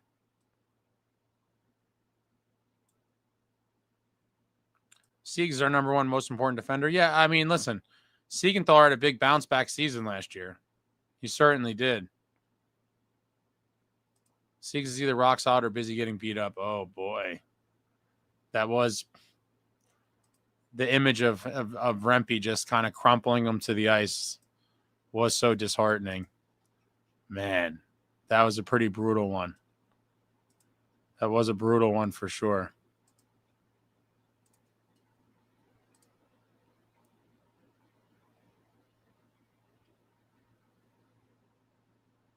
Jason, I'd love Gomer as a bench coach. So would I. He just got hired. He left his junior team in Canada for Chicago. He's the head coach of the Chicago Steel of the USHL. He brought Mike Motto with him, too. Very cool. Doug says we need to get Nico and Timo guy and focus on that line. I would prefer the big nasty winger for Jack, but either way, a top 6 winger, I won't be disappointed no matter how you kind of deploy them. Gomer and Pando better than Country Club Keefe. I think between LeChance, Gritsuk, fill out roster. Oh, I'm going to have some videos coming out soon about the kind of battle for the bottom 6 spots. There's going to be a lot of guys battling for not too many spots. Hallinan need a real look. He's a guy that's definitely on the list of hopefuls. Jay Snow, if Covey was healthy all year, would you be more prone to trade Dougie?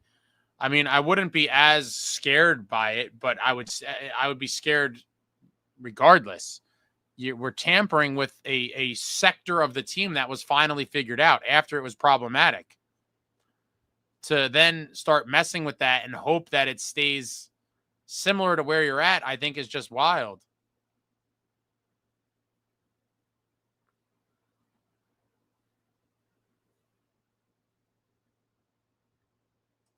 Woodson says, I feel like for Fitz to sign Kovacevic that contract, he had to be thinking he was going to offload Dougie.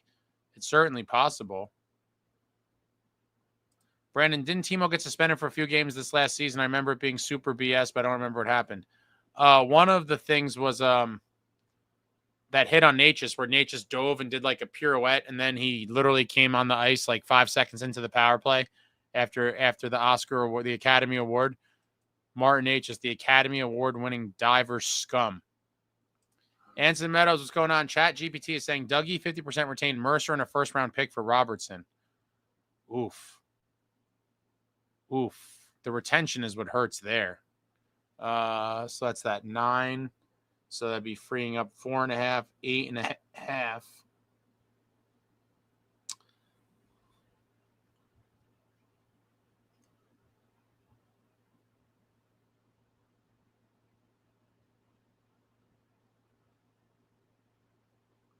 Ryder said, I agree. No, Dougie has to go. Jason, no, Nemitz got to play in the NHL all year. Otherwise, you got to move him. I don't necessarily think that's true either. I mean, he probably in an ideal world would be in the NHL this year, but is it like unbearable for him to play one more? I don't. I think he should be an everyday NHL player, but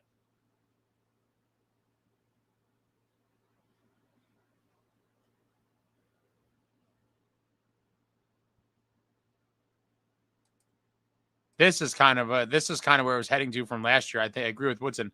Nemitz is either an NHL regular for the season or demands out. It kind of goes back to that interview he gave with the overseas newspaper or whatever. And I do think people ran wild with it, and it somewhat got pulled out of context, some of the quotes. But it certainly, you could tell that he was frustrated that he was not in the NHL, obviously. I mean, to no one's surprise, right? Jason, no, this is Nemitz's last year in a contract. We need to know what we have. Agree with that. Let's see what he can do with the full season. I think you gotta play him.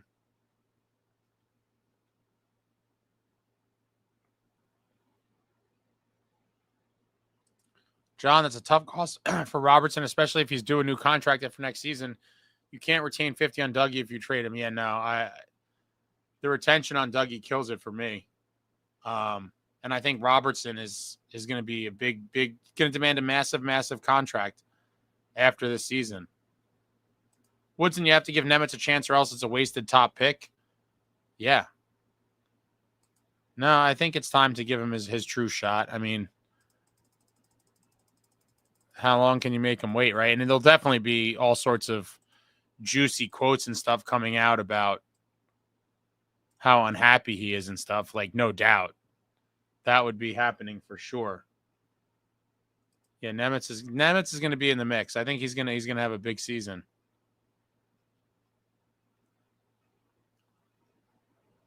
We need flaky guys like Sasha Lakovic to gel the team or yell the team. I mean, that's the most obscure Devils reference on here in quite some time, Robert. Congratulations to you. Sasha Lakovic. Oh my God. What a throwback. Said obviously Nemitz is going to take Kova's spot. But yeah, I think people are talking about long-term, Tasha. What's the long-term plan? Yeah, Kova's going to be back at some point. Plan was for Nemitz to replace Dougie.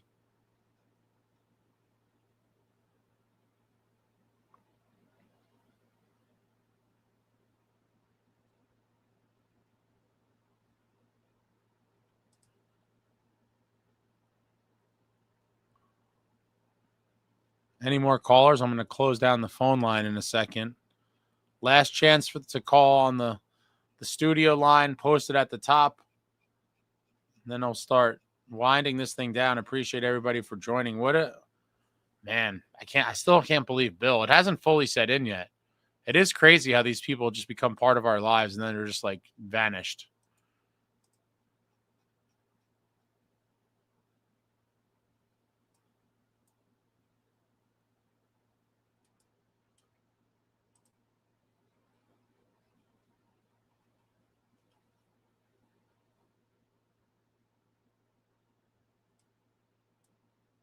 All right, guys.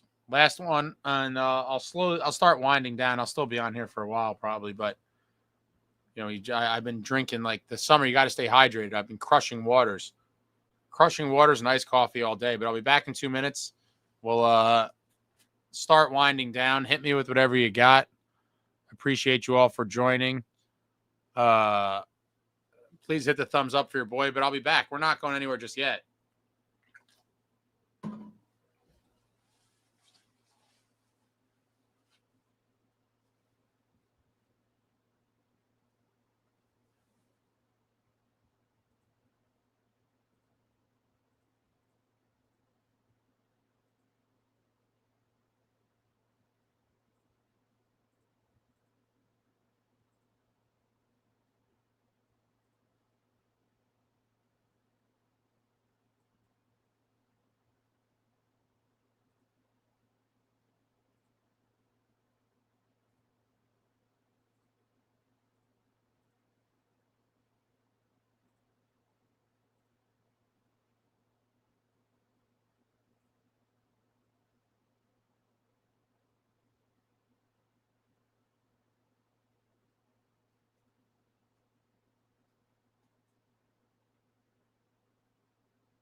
Did you kids play nice while I was gone? Did you play nice while I was gone? Got to slide through the Hyundai Club. Yeah, I've been in there plenty of times. I've throughout the season went to pretty much all the lounges and stuffed my face. It's not good for my health, guys. In those places, I have no self-control. You've seen the vlogs. If you haven't seen it, check out the vlog playlist on the channel. I just have no self-control, and all you can eat food situations are just situations I realize now as an adult that I really can't put myself in quite too often, because in the end I just consume an insane amount of calories. John Woodson, we need a Gudis on D. That's a fact. Oh, you know what? That's a great point, Woodson. I meant to pull this up. Shout out to a guy who gets a lot of hate on X. Mr. White. How could I pull this up? Hold on. Bear with me, guys. I got fat fingers. I'm trying to screenshot something.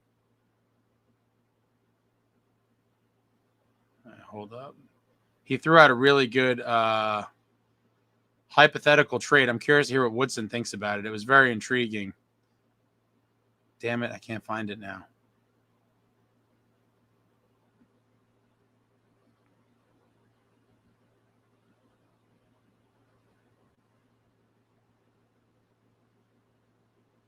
Damn it, where did it go? Boy. Well, I guess, yeah, I'll take this opportunity while I'm fumbling with this. For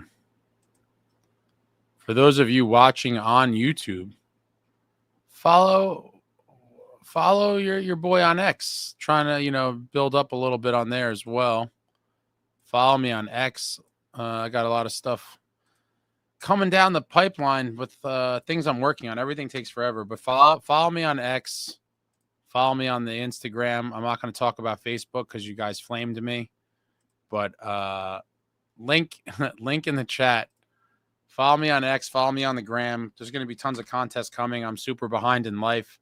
I have tons of stuff I've earmarked for giveaways. There's going to be a sick giveaway show soon. But where is this hypothetical trade was really intriguing.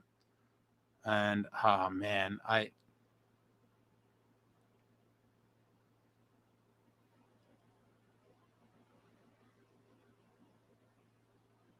thought it was him.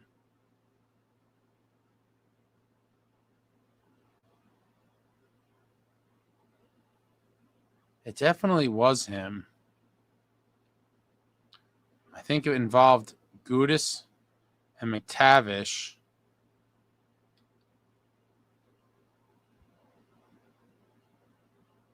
You just reminded me of it, Woodson, but I can't find it.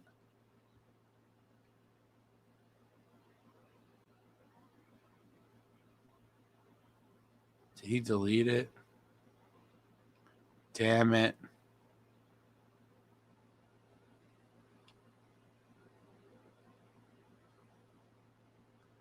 I can't find it. I think he deleted it.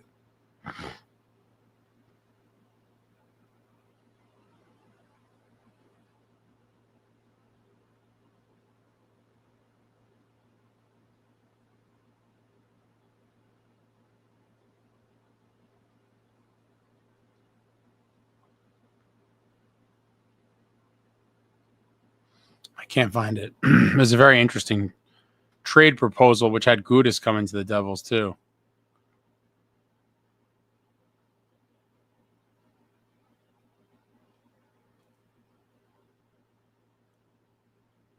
I always play nice, Ace. What do you take us for? Oh, there's some blood matches in here sometimes.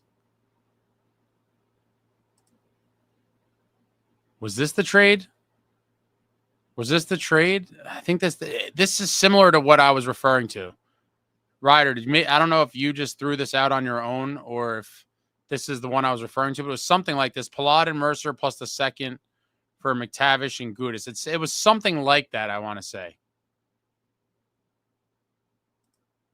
Tasha, how do you get tickets to the lounges on Ticketmaster, and how much are they? I feel like I've asked this before. That was a while ago, and I forget. Yeah, they have them on Ticketmaster. They're designated. You could look on secondary market platforms. And they really range. It depends on the game. There's that dynamic pricing now. So, like, when I was a kid, the certain sections were the same price every game. That method of selling tickets has been dead and gone for years now. They use what's like dynamic pricing, where they use an algorithm to, raise and lower the prices according to demand and how people are buying the tickets. It's kind of annoying, and it's like almost like a game now, where it's like, do I buy it now? Is it going to go down? But you could find them on there, and highly recommend it. The lounge is the way to go.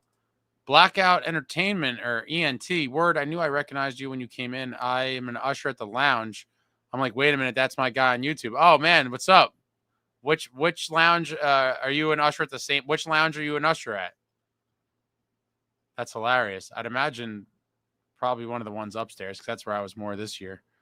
Buyouts are gone. Ship sailed on 6:30, unless you had a player file for arbitration, which the Devils did not.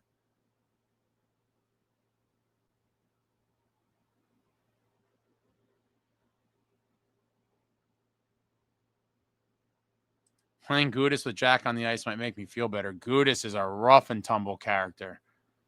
Gudis. I forget what team it was. When was it Gudis or one of his teammates? I forget, but his team scored a goal. I think it was an overtime goal, and he was yelling in the goalie's face. Oh my God. Let me see if I could find the photo.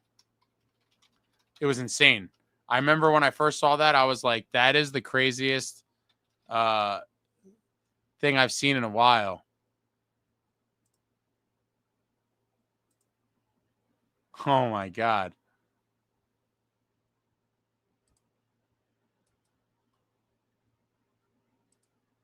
This guy was a Neanderthal. Look at this. This was a Panthers Maple Leafs game a couple years back. I think it was after an overtime winner. He's just yelling in Joseph Wall's face. Oh my God. What a legendary moment. Yeah, it was the Panthers scored in overtime. What a phenomenal troll job. I mean, total Neanderthal assassin. I haven't seen a lot of them in recent times. I do believe he actually didn't he hit somebody then they got hurt on the Devils? I could have sworn that happened last year. Now my mind is, was it Lazar maybe? I feel like Gudis hurt somebody.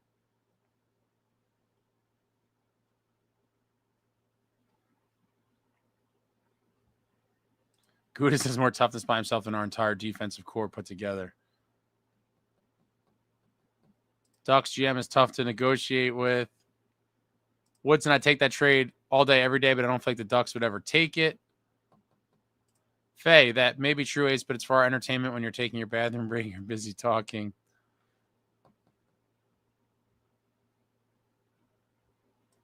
Ducks would want Nemitz or Casey.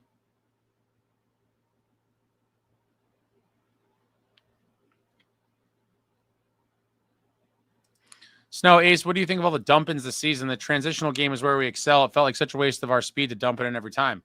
The reality is teams got very wise and started clogging up the ice and shutting down the transition game. And so when the transition game is shut down, you got to go to plan B. You can't rely on your speed and just pond hockey to win every game. You got to go to plan B and sometimes a plan C. And dumping pucks in, getting in on a hard forecheck and making something happen, you got to be able to create goals that way too. As I think it was Woodson. I don't know. I saw the thing scrolls pretty quick, but I think Woodson pointed out, like, once teams got wise to the Devils and correctly game plan to shut it down, the Devils kind of struggled in a lot of games where they're like, shit, we don't have a plan B that we could effectively go to score goals. And then you saw some games where the other teams willingly played that run and gun pond hockey with the Devils. And it's like, because of the personnel that we have, that'll go in the Devils' favor more times than not. And so teams want to run and gun. More likely than not, the New Jersey Devils are going to make you pay, and they will beat you in that game. Smart teams will not engage in that. They'll say, we're not going to fight fire with fire. That suits what they want to do. We're going to take that away and force them to go to their plan B. And a lot of times the Devils couldn't. And we would just look horrible in some of those games. So I am a believer, and you got to have more than one way to score goals. And sometimes you got to dump it in and make something happen. Blackout ENT. I was the usher at the Hyundai Lounge. You came in one time with this guy. He was wearing the big red hat. I told my partner, I'm like, yo, I watch his videos on YouTube. Nice. I appreciate that. Yeah, my buddy Brian with the big red hat. He called in earlier. Hammer don't break. Is this more Gudis talk? Man, Gudis really is. He is just a caveman. It was Lazar. Okay, yeah, hip to knee.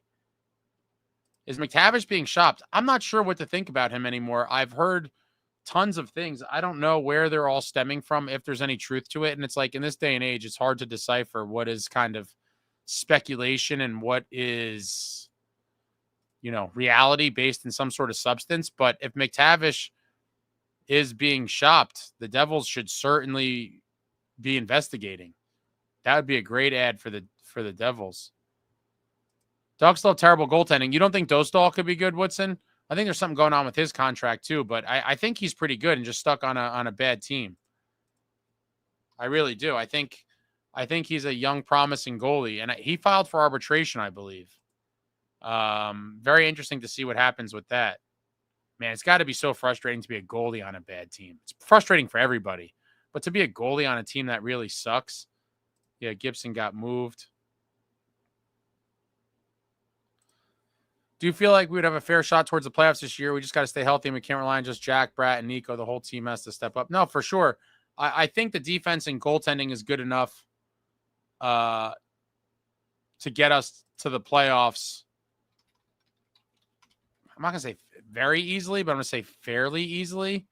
I think the defense and goaltending is just too good with the forwards we have, even with all of the holes in the lineup. As it stands today, I just don't see a world where the Devils don't make the playoffs. That would be catastrophic, and I don't think it'll happen, especially if they stay healthy. If they stay healthy, I think they make the playoffs, even if we don't improve the team from now until the start of the season. Hopefully we do improve the team, but this should definitely be a playoff team. But the problem with that is blackout is just making the playoffs is not good enough. We must win rounds and go far in the playoffs. Ducks got Akira. Is that real? Hold up.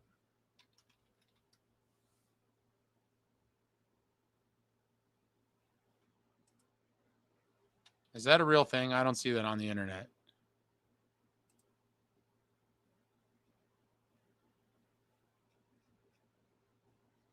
Where did you see Ducks got Akira? Where is that posted? I don't see that anywhere. Jason, that's what scares me again. Fitz is going all speed again. Woodson, my whole reasoning for dooming until we prove we can play multiple styles is we will lose to good teams.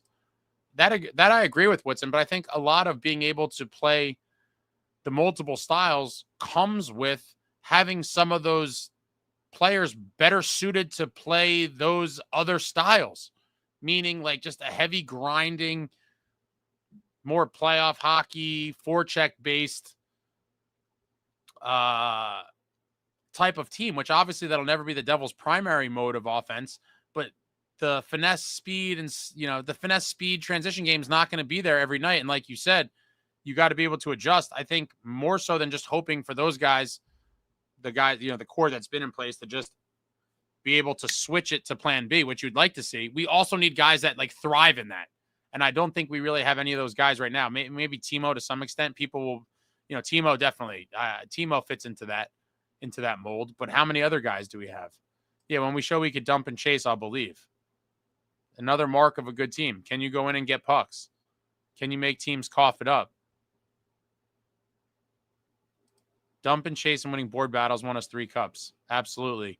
Yeah, Dostal's a stud. I think if he was on a good team, he could kind of have a turnaround and talk about guys trapped on bad teams. Mackenzie Blackwood, guys. I think he's going to win a cup with the Avalanche. I really do. It's unfortunate he couldn't get it together while he was in New Jersey. He put up some decent numbers on a pretty bad Sharks team for those 2 or 3 years he was there. Then he goes to Colorado, and it's like a whole new world. I think he's going to win a cup there. Dostal's going to be a great goalie in this league. Roberts is definitely playoffs.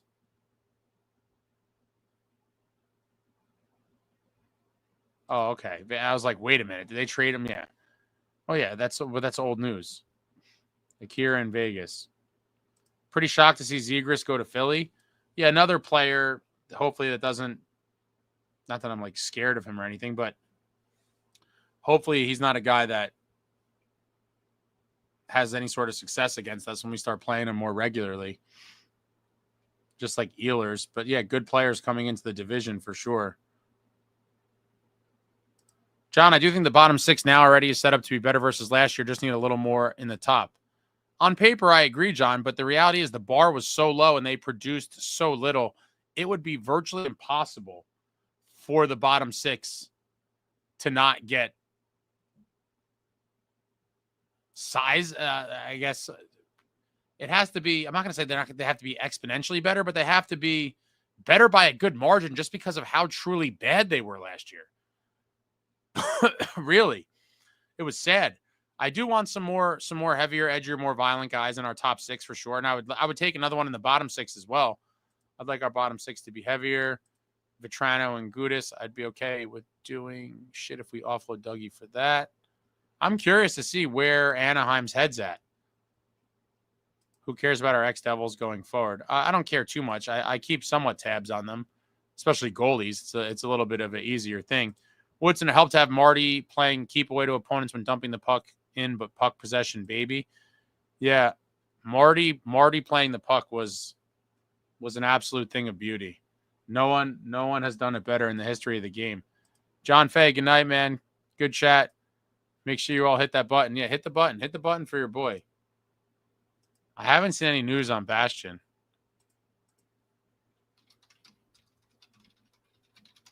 Double check. I haven't seen anything.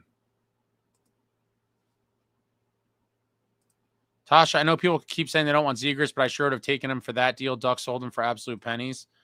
I'm a pass. It's just when I talk about redundant players, that screams redundant player to me. Got to get a different type of element in your lineup.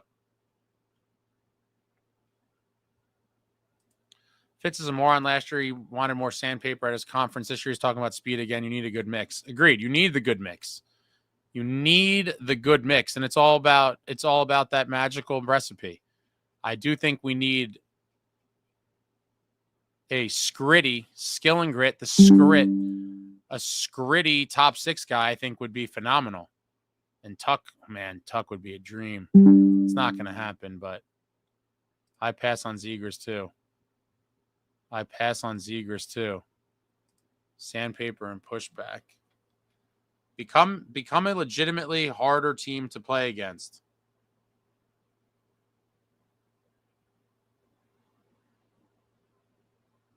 Oh, I'm just checking something on here.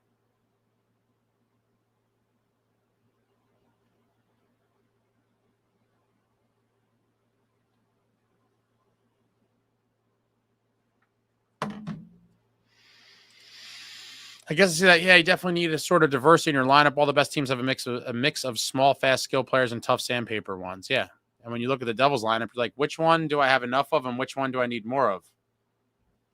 Got to get the Warriors, guys. The Panthers are the gold standard. If you're as an NHL GM, if you're not actively looking to build a team to take down the juggernaut, then you're not doing your damn job. Your life mission should be to make a team that could take out the Panthers. They are the gold standard. The absolute gold standard. Anyone have anything interesting before I wrap it up here? Yeah, play out of your comfort zone. Take care, Devil Heaven. Doug, we got to get past the Canes first. Well, it would be nice if someone else, I would love to knock them out. But the reality is if we have to hope for someone else to knock them out, I'm okay with that too. It is what it is. It is what it is. Let someone else knock them out. I don't need to take them out. It would feel better. It's a little redemption of sorts. But if someone else has to do our dirty work, I wouldn't mind. So yeah, more crash line players, Ace. Only if they created guys like that. Complete throwbacks. Hard to find this day and age. Super hard to find, and but they exist. And when teams have one, they cherish them. That's why Sam Bennett is a Panthers legend. Oh, man, and I saw a clip of his wedding. He must have just got married in the past week or something. Him and his wife came out to the Panthers goal song. What a hero. What an absolute hero. And I agree with the 1-8 seeding. Yeah, the current playoff format sucks. completely agree. And Marky, we trust. Ryder, if you ask me who to put on Jack Swing, I'm saying Vetrano, Tuck, or I hate to say it, I really do Tom Wilson. I would love Tom Wilson. I don't think that should, anyone that knows me shouldn't that shouldn't come as a surprise. Tom Wilson, beauty. Dude got, what do you have, like a broken cheek or jaw or something? And he put the fishbowl on and played, or the cage. Crazy. They are out there. Mr. White, my man, give me Mason McTavish. I was talking about you earlier. For some reason, I could not find, someone said something about Gudis, and it jarred my memory about the mock trade you sent me, but I couldn't find it. And then someone, I don't know if someone saw yours or they had a similar one. What was your, put it in the chat for me, Mr. White, what your Gudis, McTavish, Devils, Ducks trade was. I'd give a kidney for Tom Wilson. So would I. Tasha would rather play against a different team in the first round next year. I'll be the first to admit the Canes fully own us and we aren't beating them next year with this roster. Couldn't agree more. Tom Wilson would be badass. I would have taken a chance on Kane too, Snow. Evander Kane. I don't know. People want to make it out that he's such a locker room cancer, this, that, and the other thing. I don't know how much of that is true. I don't know how much of it's just kind of smoke, but he's a guy that I think if you could kind of get him under wraps from the right veterans, which I don't know, maybe could Dilly, Markey, and a couple other guys kind of corral him. It's tough because you are taking a risk when you bring in someone who's a whack job like him, but he definitely brings another element on the ice. Tom Wilson's a different breed. Anders Lee. Oh man, what's funny? When I'm oh wait, let me see if I can find it real quick. If I have my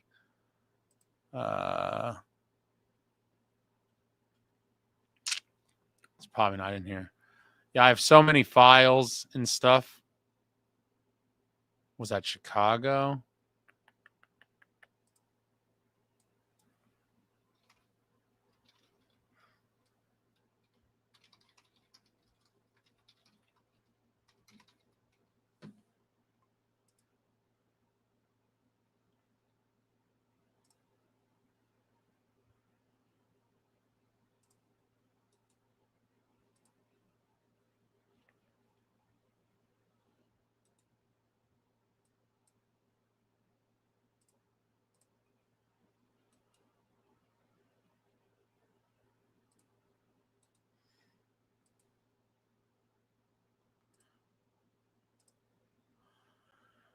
Yeah, Anders Lee. Is there any rumors? I can't see him going anywhere. But my man Brendan Smith, this will always be one of, when Anders Lee comes up, this will be the first thing, probably for the rest of my life now, that will come up. Unless he became a Devil and then did something significant as a Devil, I suppose. But Brendan Smith, one of the greatest shifts of domination. Brendan Smith knocks him over, I think, like 2 times, maybe even 3. And then Anders Lee chases him down, and then Brendan Smith just feeds him. It was just a thing of absolute beauty. Let me see if this one has the whole shift. Yeah, this is the whole shift. I'm going to drop the link in the chat in a minute, but now I got to watch. Oh, my God. Yeah, so Smith hits him with a nice little shot on one side of the ice. Then a couple seconds later in the same sequence, Anders Lee goes after him. Brendan Smith sits him down. And then Anders Lee decides he just got punked twice and wants to go. And then Brendan Smith just puts the beats on him. Oh, my God. And just bloodies him silly. And then Anders Lee sticks his tongue out. Great scrap. Link in the chat. But I'll always remember. That'll be something that comes to mind every time I hear Anders Lee. What an outing for Brendan Smith. Yeah, Jason, I talked about this too. Mercer said that he prefers wing. Wait, Mr. White, where's your package though? Put the package up so I could put it on the screen. Yeah, I remember when he fought Brendan Smith and Lee was looking like a serial killer, the blood running down his face. What a game. That was my friend's first hockey game where Smith beat the brains out of Lee after sending him twice to the ice. What a shift. I don't know what he has left. I didn't really follow him too much last season. I think off the ice, he was a great guy. And, he did a lot, but I think most things I saw were people were just saying he doesn't have it anymore.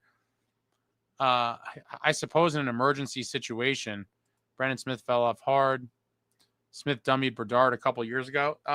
Bedard kind of ran into him full speed. That was the same. That wasn't too long, I think, after the Islander game,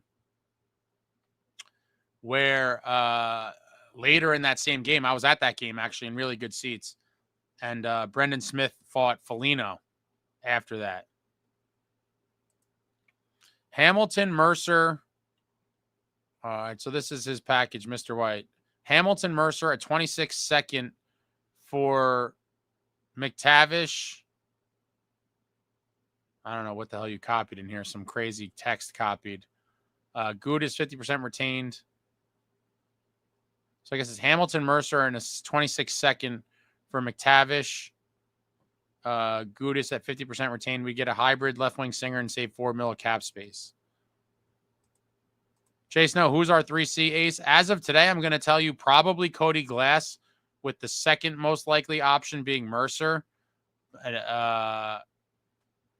Probably. But who knows? Is what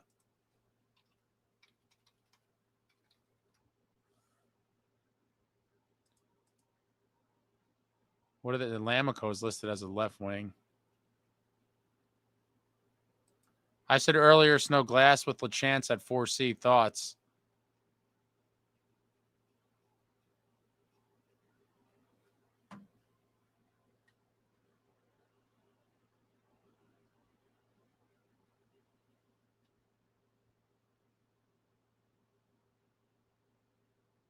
I want LaChance to make it in the worst way. I'm rooting for him big time. And if he doesn't make it out of camp, I'm hoping he's one of the first guys called up from Utica, because I just would love to see what he's got. I'm excited to see what he does in camp and what he does in the preseason. You probably talked about it already, but I just joined the chat. Nice to see LaGreca moving up in the world. Yeah, sad to see Bill go. Curious, kind of, knowing what I know about LaGreca, could make for a very interesting broadcast on many nights. Curious to see how much freedom he has and how much restraint he has to show. Obviously, he's only a play-by-play guy. He's not going to have tons of opportunity to kind of go on rants, but he definitely is a fiery dude. Jason O'Glass should be 4C. He's always been in his career. Yeah, I think he should be as well. If he's a 3C, I'm not happy either. But again, we're hoping on a lot, guys. We might be hoping that Glass can fill in at 3C. We're hoping that Dodonov and Connor Brown, or maybe Nason, or maybe even Mercer could fill in a top 6 role. It's a lot of hoping at the moment. That's why I hope we address some of these holes before the season. Amagi, I also remember Lee looking like a serial killer when he was laying shots on Timo while Timo was down after Timo answered for a big hit on Nico. Yeah, well, if the Swiss jackknife Lamico, maybe he will be a center. Jack says if Cody Glass is the opening night 3C, the team is not serious. I think you might see it. I think there's a chance you see it. Jason, if LaChance can play hard and use his size, I'd love it. LaChance can't play soft. Robert, if Ducks sell off the deadline, could Devils get Trouba? I want no parts of Trouba whatsoever. All right, that's it, guys. This was a marathon. Appreciate you all. Hit the thumbs up if you haven't. I'm trying to think of all the things. You got to hit the thumbs up. You got to follow me on X. You got to follow me on Instagram. You got to subscribe to the YouTube channel if you're not subscribed. All these things. I'm trying to eventually get to be doing, to do some different cool stuff on each platform. The contest thing is still brewing. It's long overdue, but I'm gathering a ton of stuff, and the giveaway show is going to be monstrous. There's going to be a lot of cool stuff given away. Memorabilia, apparel, maybe some tickets. It's going to be an interesting one. But yeah, there will certainly be different components of winning different prizes on different platforms. And so, X, Instagram, you guys trolled me for the Facebook. I might just throw the towel in on that one. Subscribe if you haven't. Appreciate everyone who joined, whether that was, via the YouTube or the X. Good times. New Jersey Devils, guys. Hopefully we get better news tomorrow. I mean, today's news, there was nothing on the ice. It was just, Bill's out and Don LeGrec is in. Just kind of out of nowhere. And yeah, offseason continues. But thank you. Hit the thumbs up before you leave. Like I said, follow me on those other platforms. I think that's it. Again, happy birthday to Phil. His birthday's almost over. Phil's definitely been sleeping for a while. My man Phil, 8 years old. What a time to be alive. 8 years old in the summer. There's nothing, but that might be peak life actually. Between like 8 and 15 in the summer, maybe I'll extend it to like 6 to 22, 6 to 24. Maybe that's peak life. The summer from when you're 6 to 24. Definitely no MySpace, Jay Stone. I actually never had MySpace. That wasn't something I signed up for. I was aware of it. I just was not interested. Tasha, thanks for sacrificing your voice for this ace. Let's go Devils. Hopefully some Luke Hughes news. Appreciate you watching. Yeah, hopefully Luke gets done, and then we could progress on to some other deals. Let's go Devils. 8 years just getting going. Yeah. MySpace was forever ago. It really is. All right, that's it, guys. That's it. Next live stream. I have been trying to get better with, if I know I'm gonna do. Sometimes I just have to let the spirit move me.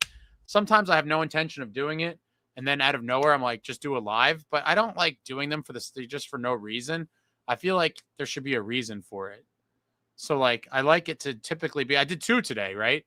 The first one was about the Bill and LaGreca stuff. That wasn't planned, and this one was already planned, so I ended up doing 2. But I don't know. I typically will try, Evan, to put you'll see the live in the live tab. I'm trying to put it up as soon as possible. So I think I put this one up maybe around 3 o'clock.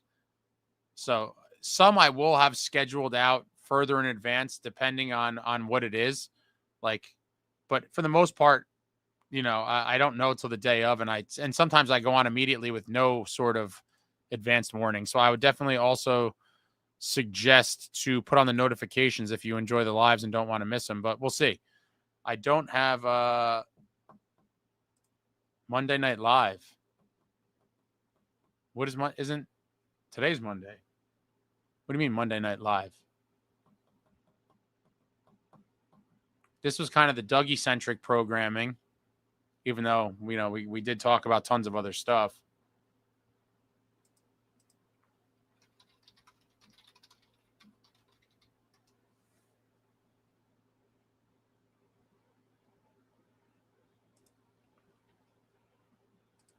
Oh, if there's a big move, I'm going to be jumping on here right away. A big move is always something worthy of doing a live for, obviously. Training camp starts sometime in September. I don't know if the Devils announced the dates yet.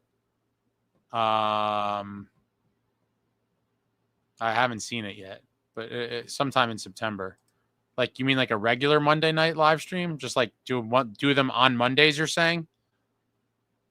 I'm trying to decipher what you mean. Just like Monday Night Live, Monday Night Raw, like the wrestling back in the day.